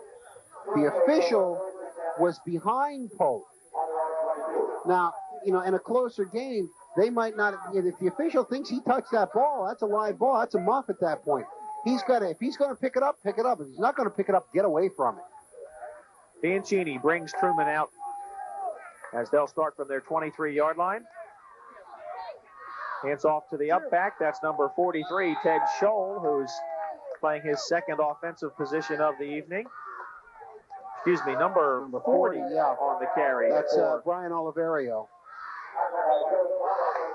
5'10", 180-pound junior. And Boykin has not returned to the line. Yes, he's just trotting on right now, Bob. Number 30 is back in the lineup. Oliverio head to the sidelines, and it's good to see Tyrone back in there. I'm sure Mike Pettin isn't real happy to see him, but we're happy that Tyrone's not seriously injured. That's right. Scholl goes wide left, so at least I had him in the ball game. And the handoff goes to Pote. Joe Pote, and he's out to about the 30-yard line on the carry. Nice open field tackle by Jason Dickey, who got him from his defensive backfield. A lot of, as they say, a lot of fresh uniforms in the game now. Bring up a 3rd and 3 call for the Tigers as we approach the 1-minute mark of the third period. And Joe Bianchini has had a busy night at quarterback for Truman. He's been dodging bullets all evening. We have Ed Davis in the game now. Houck is still in there. Belcharski's still in there. Scholl in motion left. Bianchini hands the ball to Boykin, and he's quickly over the 30, but he's hammered down by number 54, Ed Davis. And Brian Donnelly, number 40. Brian Connolly, I beg your pardon. It's okay. 40. I'll tell you, they did not give him a chance to dance at that point. Just as he was setting up to do his thing. Good stick by Connolly. Connolly came in there and said, no. You're not dancing for me tonight. And just nailed him backwards. Short gain, but I'll tell you, didn't give him a chance to get in the open field. And this is what I'm sure Coach Pettin told him at halftime. Don't let him start. We have a timeout. delay of game with 6 seconds to go in the third quarter. A relatively tame third quarter after the wild and woolly first half. I think you almost had to expect that. Coach Pettin is substituted freely, as you've mentioned, Bob, and at this point there is a fairly significant drop-off between Sean Moylan and Andy Kelso at quarterback. I'm sure Andy's piloting the junior varsity and getting some great experience there, and he's having a chance to play some varsity ball this evening. And you know the torch will be passed to him next year. Yeah, that would seem likely. Truman now bring it out with 6 seconds remaining in the third period. First down and 15. And we've got a new quarterback. Hirsch is in the lineup, and he is almost sacked by number 87, Brent Novak, who put a good pass rush on him. Hirsch's pass falls incomplete at about the 35-yard line. Well, he's trying to hit Dan Grosso and really never had much of a chance. And with 2 seconds to go in the third quarter, it's tough. I mean, they're penalized for delay of the game after getting a first down. It's just not going their way tonight. Tom Hirsch at quarterback. I called him Ted, on the last play. Tom Hirsch takes the snap, hands off to the second back through the hole, and he's run back, and we've got a flag called on Brian Conley, I believe, who came in with what the referee felt was a late hit. Tomlinson and Dickey in on the tackle for Central Bucks West. Well, it's not intentional. He went at just an aggressive play. The man was still up, and he felt he had to take a shot at him. He took the shot, but the referee called it for a little bit too much dead ball foul. That'll be a 15-yard personal foul penalty against Central Bucks West. It'll give Truman a first down at their own 45-yard line, and that's the end of the third period of play with the score. Central Bucks West 43, Harry S. Truman 12. Stay tuned for fourth quarter action on the Suburban Sports Network.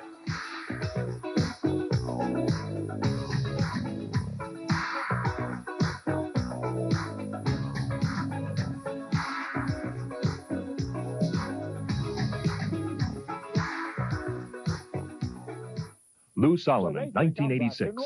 Lou Solomon, 1987. And here it is, a year later at Quakertown Ford Mercury, and Lou still has a headache. Again, I ordered too many 88 cars and trucks, and I need the space. Come in today and buy an 88 at 87 prices. Oh, what a headache. Come in today to Quakertown Ford Mercury and cure Lou's headache. See a huge selection of used cars and trucks now at Quakertown Ford Mercury, Route 309, Quakertown. Welcome to Club Genesis Fitness Center. Come visit our top quality fitness centers, which feature progressive resistance machines, computerized treadmills and biocycles, large Olympic free weight area, unlimited aerobic classes, and free supervised nursery while you train. Take advantage of our 5-week Get Acquainted special for only $29.95.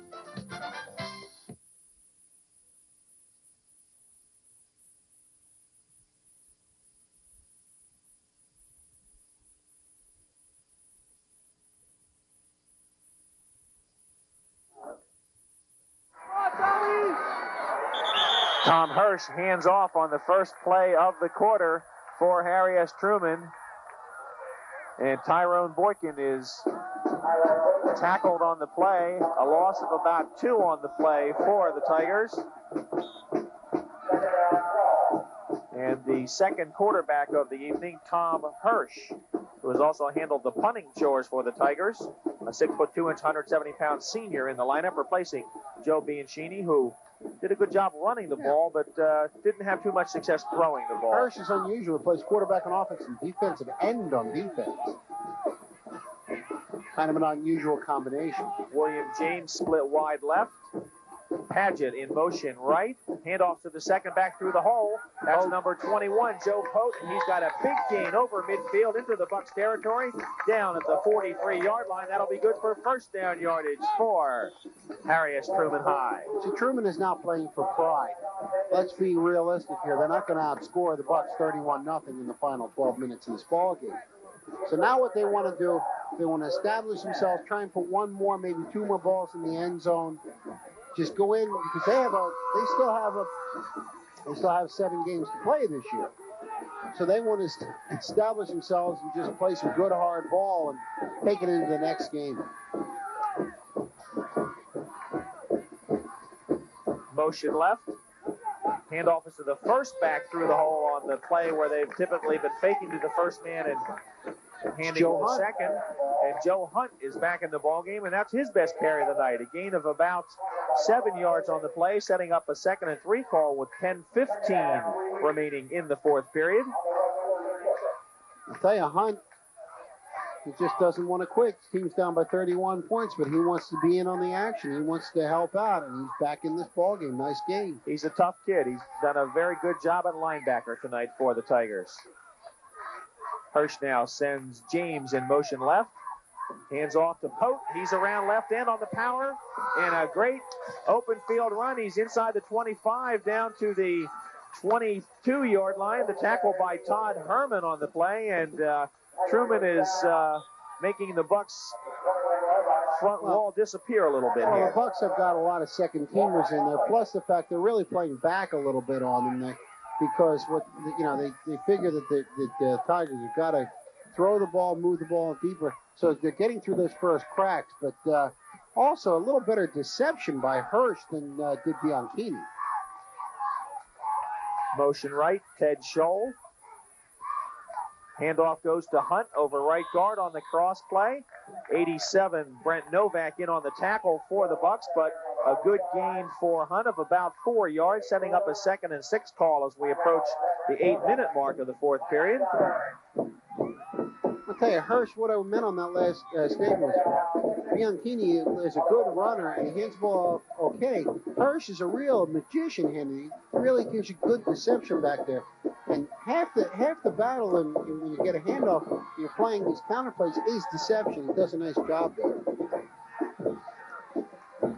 High backfield. Motion left, William James. Hirsch takes the snap. The pitch is to Pote around left end. He's got Hunt with a little bit of a shield lead block for him. And he's knocked out of bounds at about the 21-yard line. We'll call it a gain of a yard, setting up a 3rd and 5 call for the Tigers. And Boykin has not been in for most of this offensive series.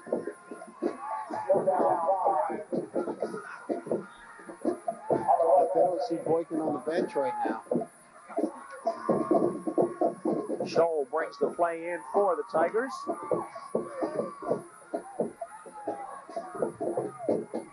He split wide left. Padgett in a wing left, goes in motion right. Handoff is to Hunt around right end. He cuts inside and has a good gain, tackled by Jason Dickey. He faked out number 81, Chris Moore, on the carry. And that's a first down play for Harry S. Truman, as they'll set up with the ball on the 13-yard line.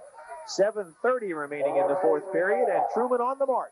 I'll tell you, it's a nice little drive that they put together here on the ground, and it's mostly been orchestrated by the fine deceptive action of relieving quarterback Tom Hirsch, who's really kept the line. Now, granted, again, it's a second string line for a good part, but still, doing a nice job on this one. Boykin back in the lineup at tailback. The handoff is to Hunt. He's the first back through. He breaks a tackle, and he rumbles forward inside the 10 down to about the 6-yard line. So Joe Hunt obviously had a fruitful rest period on the sidelines there earlier this evening. He's running hard here in the fourth period. You know, if I didn't know better, I'd swear he played for Central Bucks. He's that kind of player. He doesn't quit. He took a lick, and I'll tell you, he was in some pain on the sideline before. I didn't think he was going to get back in there. Comes back in there, and look at the kind of gutsy run he puts on there. Putting the Tigers in scoring positions, 1st and goal. Now they are down as a 1st and goal at the 4, but it's actually at the 6. It's about a 2nd and 4, actually, from the 7, Bob. I'm sorry, 2nd and 4. I beg your pardon. That's where they have 1st and 4. Scholl in motion left. Hirsch hands off to Boykin. A great spin move at the line of scrimmage, but he's thrown back by 3 Bucks defenders. 26, Adam Sanuti in on the tackle, along with 2 of his teammates. And see, that's the difference between running that play from the 40 and running it from the 7. You don't have that much distance, so when he gets that ball, they can close right up on him and not worry about him skittering around there. He has such a short area to run in. And I'm almost hesitant to bring this up because I know you're going to go nuts, Bob, but on this last drive, the right defensive tackle for Central Bucks West has been Bill Tomlinson. 32's been down on the defensive line this now they're last calling set. timeout. I think Thomas is going to run over and get the water bucket to feed the team. Talk about doing it all. 5:58 remaining in the ball game. Central Bucks West leading Harry S. Truman by a 43-12 score. Bill Bishop and Bob Friedman with you on the Suburban Sports Network, and please stay tuned after the game. We've got some real special things working for you after the ball game tonight.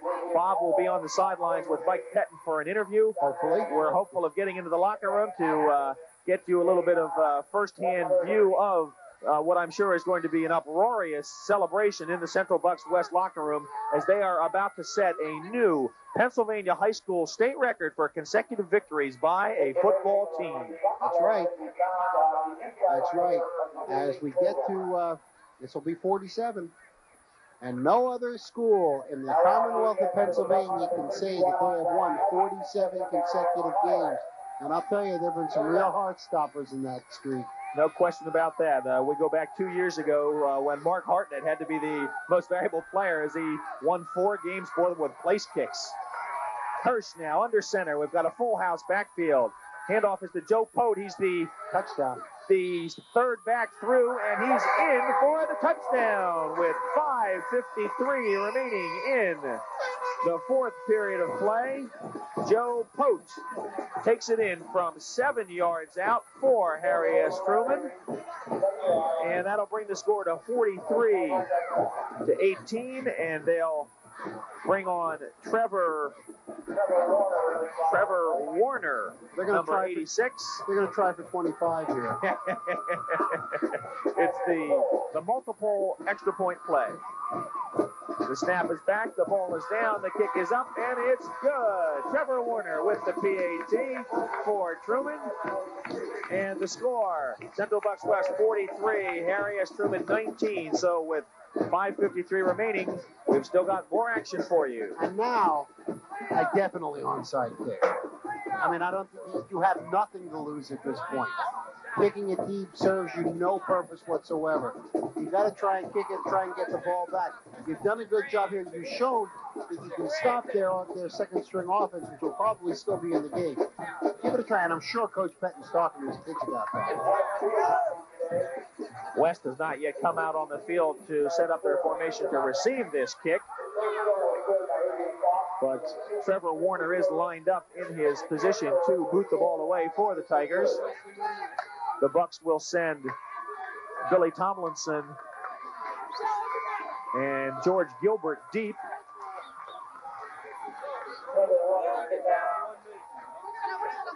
And the Bucks are shuffling the front 5.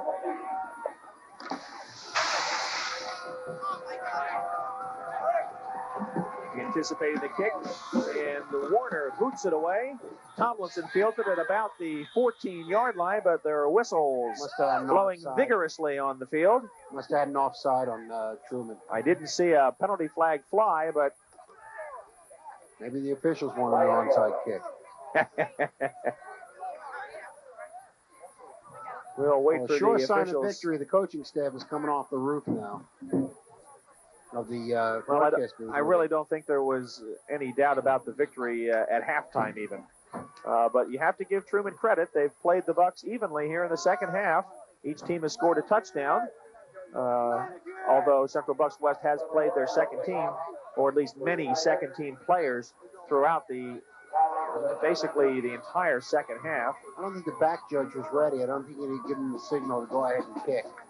Back judge has to let them know to kick it. Well, there was a Central Bucks West player who was running on the field to get into position, and players all do need to be set at the start of a kickoff, just as they do on any offensive play. Warner boots it away. Tomlinson fields it at about the 13-yard line. He's heading up the middle of the field. He's over the 20, and he's tackled just over the 30-yard line at the 32. Number 43, Ted Scholl, 42 on the tackle. Joe Hunt. Who else? Yeah. Well, it is 43. I'm sorry. The 2 and 3, the jerseys are a little tough to tell. Ted Scholl on the tackle for Truman. Just as long as it wasn't Brian Desi. Right. Or Dave Desi, for that matter. And we really don't mean to make fun or light of anything. We really do apologize to the Desi family. Because in the program, as you well know, for those of you who come to the games, it does show Dick as being number 14. And we had incorrectly. We understand WBOX has done it as well, so everybody seems to have missed it.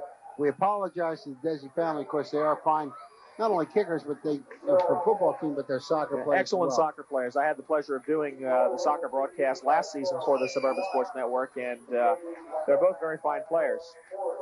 And I'm sure that Dan Gick's a good ball player, too. I'd like to remind everyone that we do have exciting soccer action on the Suburban Sports Network for the fall, as well as high school football featuring Central Bucks, East and West, and Penridge and North Penn High Schools and Delaware Valley College. So we always invite those of you who are watching tonight's ball game to tune in every evening, Monday through Thursday, for exciting sports programming on the Suburban Sports Network, on Suburban Cable TV and Adelphia Cable Communications. The Bucks step out now to the line of scrimmage. Andy Kelso under center at quarterback for Central Bucks West. Motion left, the pitch comes around to number 26, Adam Sanuti, and he has a good gain around right end out to about the 36-yard line. We'll call it a gain of 4 on the play, setting up a 2nd and 6 call.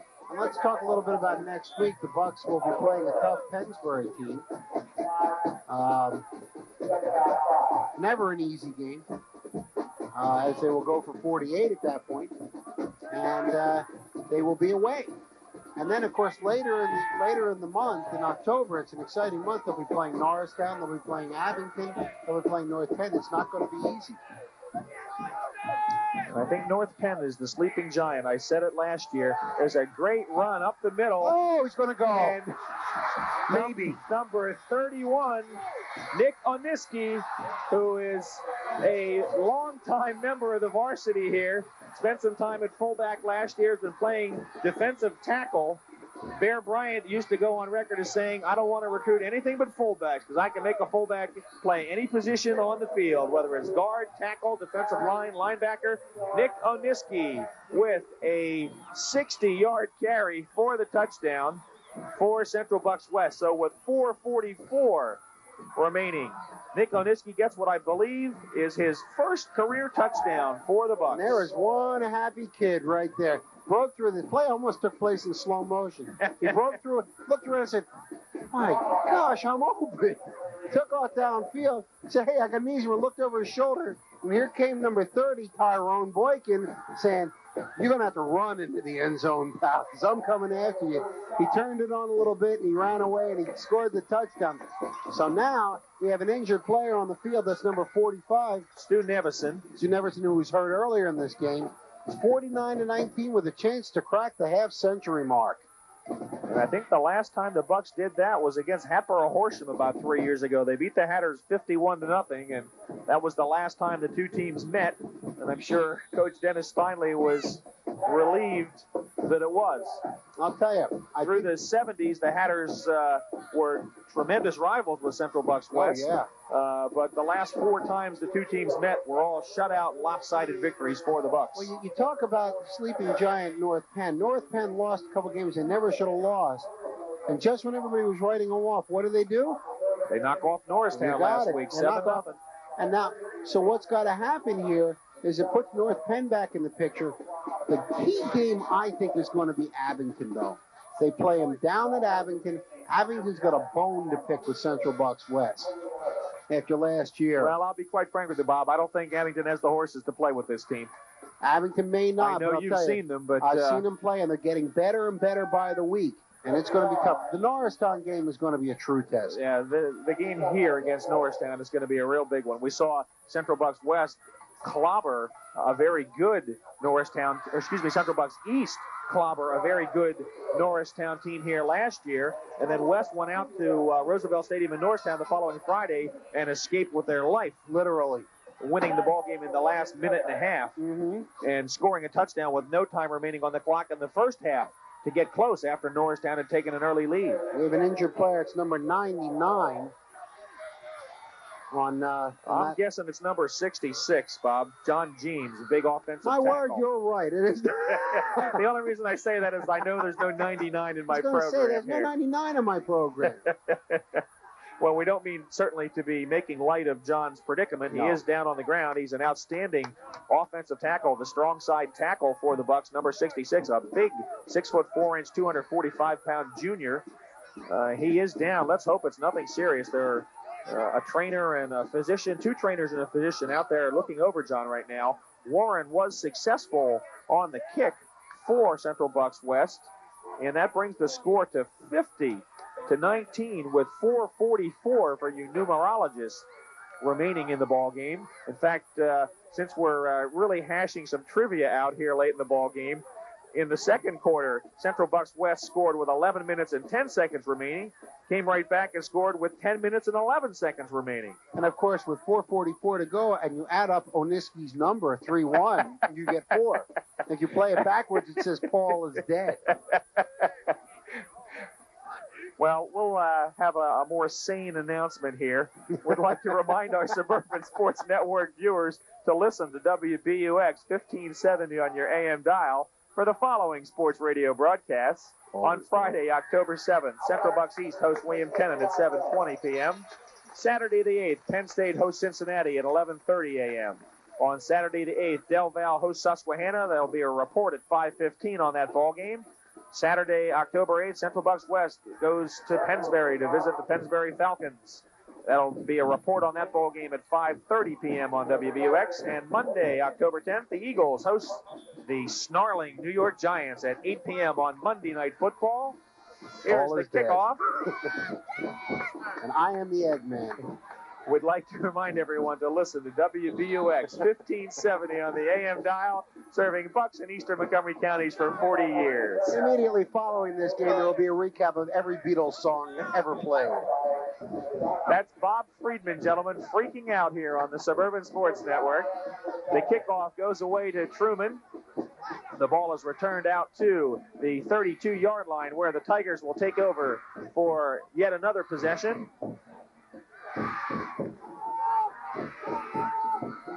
And we'd like to remind our viewers that you've been enjoying the Suburban Sports Network this evening and coverage of Suburban One League National Conference football with our excellent 3-camera crew, giving you all of the shots, all of the angles.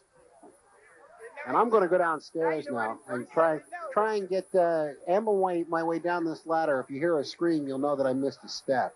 Okay. And try and get on the field for some talking to Coach Petnick. Our intrepid color analyst, Bob Friedman, heading down to field level, hopefully to corral head coach Mike Pettin to get a interview with him after the ball game, commemorating the impending state record-setting victory over Harry S. Truman. We do have timeout on the field once again. I just hope they can hold the lead. So we'd like to remind everyone that today's event is made possible by the Suburban Sports Business Team. It's their advertising that allows you to watch local sports on television. Please let these businesses know that you appreciate their efforts. The 1988 fall sports season is sponsored by Bi-County Fuels Incorporated, Delaware Valley College, Quakertown Ford Mercury, the Warrington Motor Lodge, Club Genesis 2, the Dry Sink, etc., Marks for Men, Kingsbury Company Realtors, and Sports Haven. Truman now. Tom Hurst hands off to Joe Pote. He cuts over left guard, is out into the secondary. A good gain out over the 35 up to about the 38-yard line for Joe Pote. That'll be a gain of about 6 on the play, setting up a 2nd and 4 call. We're under 4 minutes to play in the ball game. And we've got fans ringing the field as Central Bucks West is about to make history here in Doylestown. Hirsch under center for the Tigers. Split backfield. Motion right. And the handoff goes to Joe Hunt. And number 70 on the tackle, Mark Vinais for Central Bucks West. A substitute defensive lineman making a nice play, dragging down Joe Hunt on the crossbuck play that Truman has featured prominently in their offensive plans here in the second half. Gain of a yard on the play. Setting up a loss of 2 on the play, setting up a 3rd and 6 call. Ted Scholl split wide left for the Tigers. Paget in motion right. Hirsch takes the snap, rolls right, looks downfield. He's got an alley. He's running, and he's hit hard by number 61, Frank Ike, at about the 40-yard line. He falls forward to about the 42. And that will be a first down for Harry S. Truman. So with 2:35 and counting remaining in the fourth period, Harry S. Truman will set up 1st and 10 from their 43-yard line.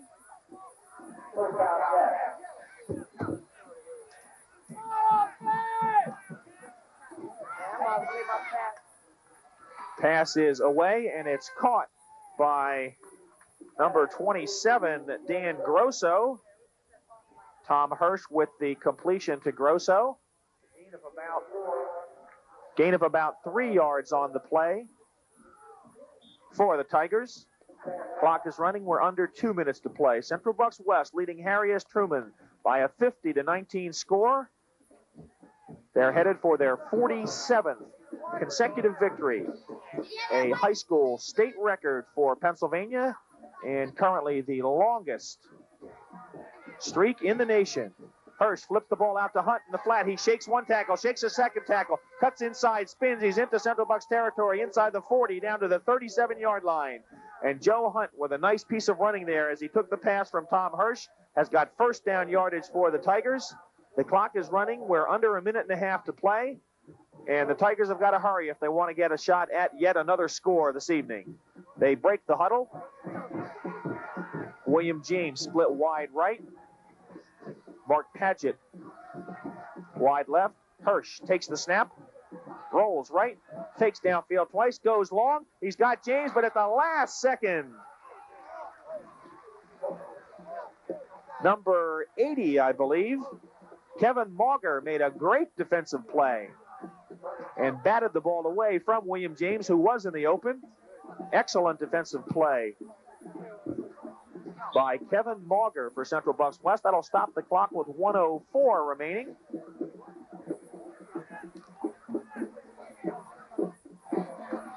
Truman breaks the huddle. Ted Scholl flank wide left. Tom Hirsch at quarterback. Joe Hunt at the fullback spot. Hirsch rolls left. He's under a rush. He's in the arms of number 71, Travis Learer, in on defense for the Bucks. The pass is away, but it's incomplete down the left sideline. That'll set up a 3rd and 10 call for the Bucks. Excuse me, for the Tigers.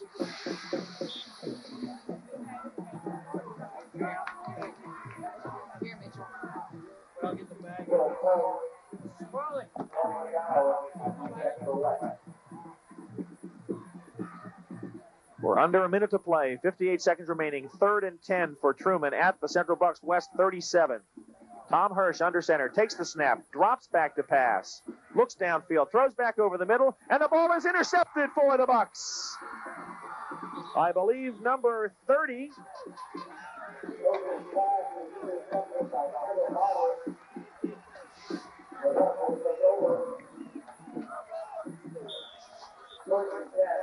I didn't get the number of the interceptor, but Central Bucks West will take possession with 41 seconds remaining as Tom Hirsch's pass is picked off over the middle. I thought it was number 30, Jason Mulligan, on the interception. I could be incorrect.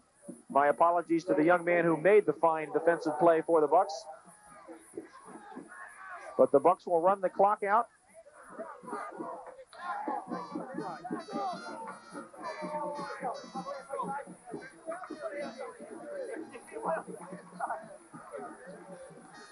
Number 10, Jason Dickey, now in at quarterback. Pitches to Adam Sanuti, who skirts right in for a short gain.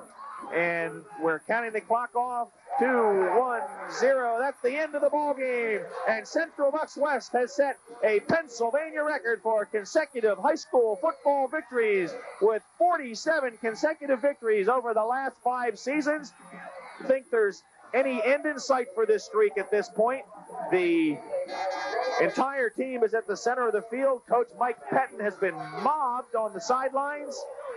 The players are going through the traditional handshake at the center of the field as the two teams march past one another.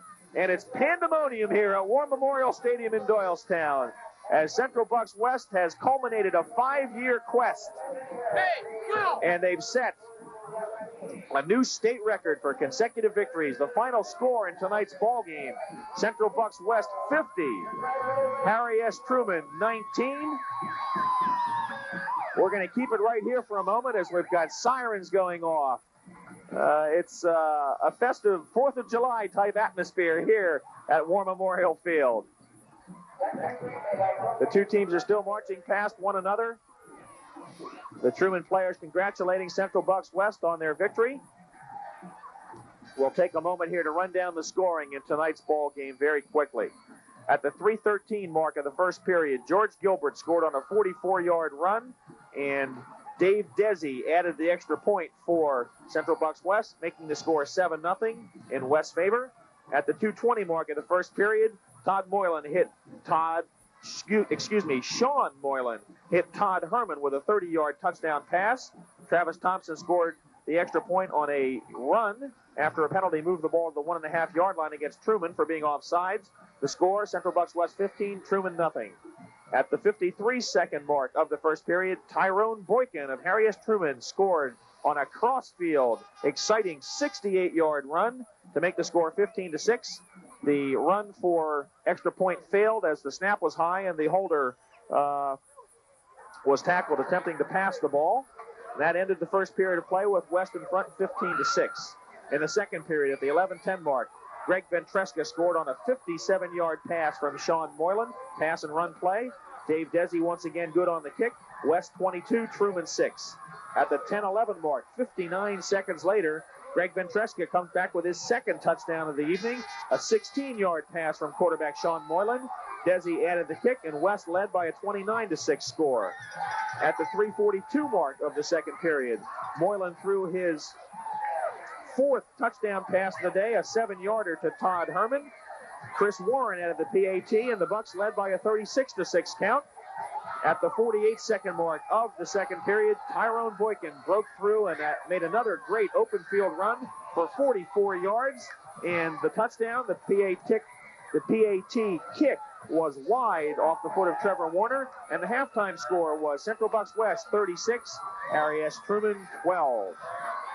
In the second half, in the third period, Moylan threw his fifth touchdown pass of the day, a 44-yarder to a wide-open Chris Pelcharski. Chris Warren was successful on the PAT kick, bringing the score to 43-12. At the 5:53 mark of the fourth period, Joe Pote scored on a 7-yard run for Harry S. Truman.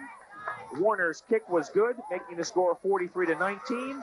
And at the 4:44 mark of the fourth period, defensive tackle and fullback Nick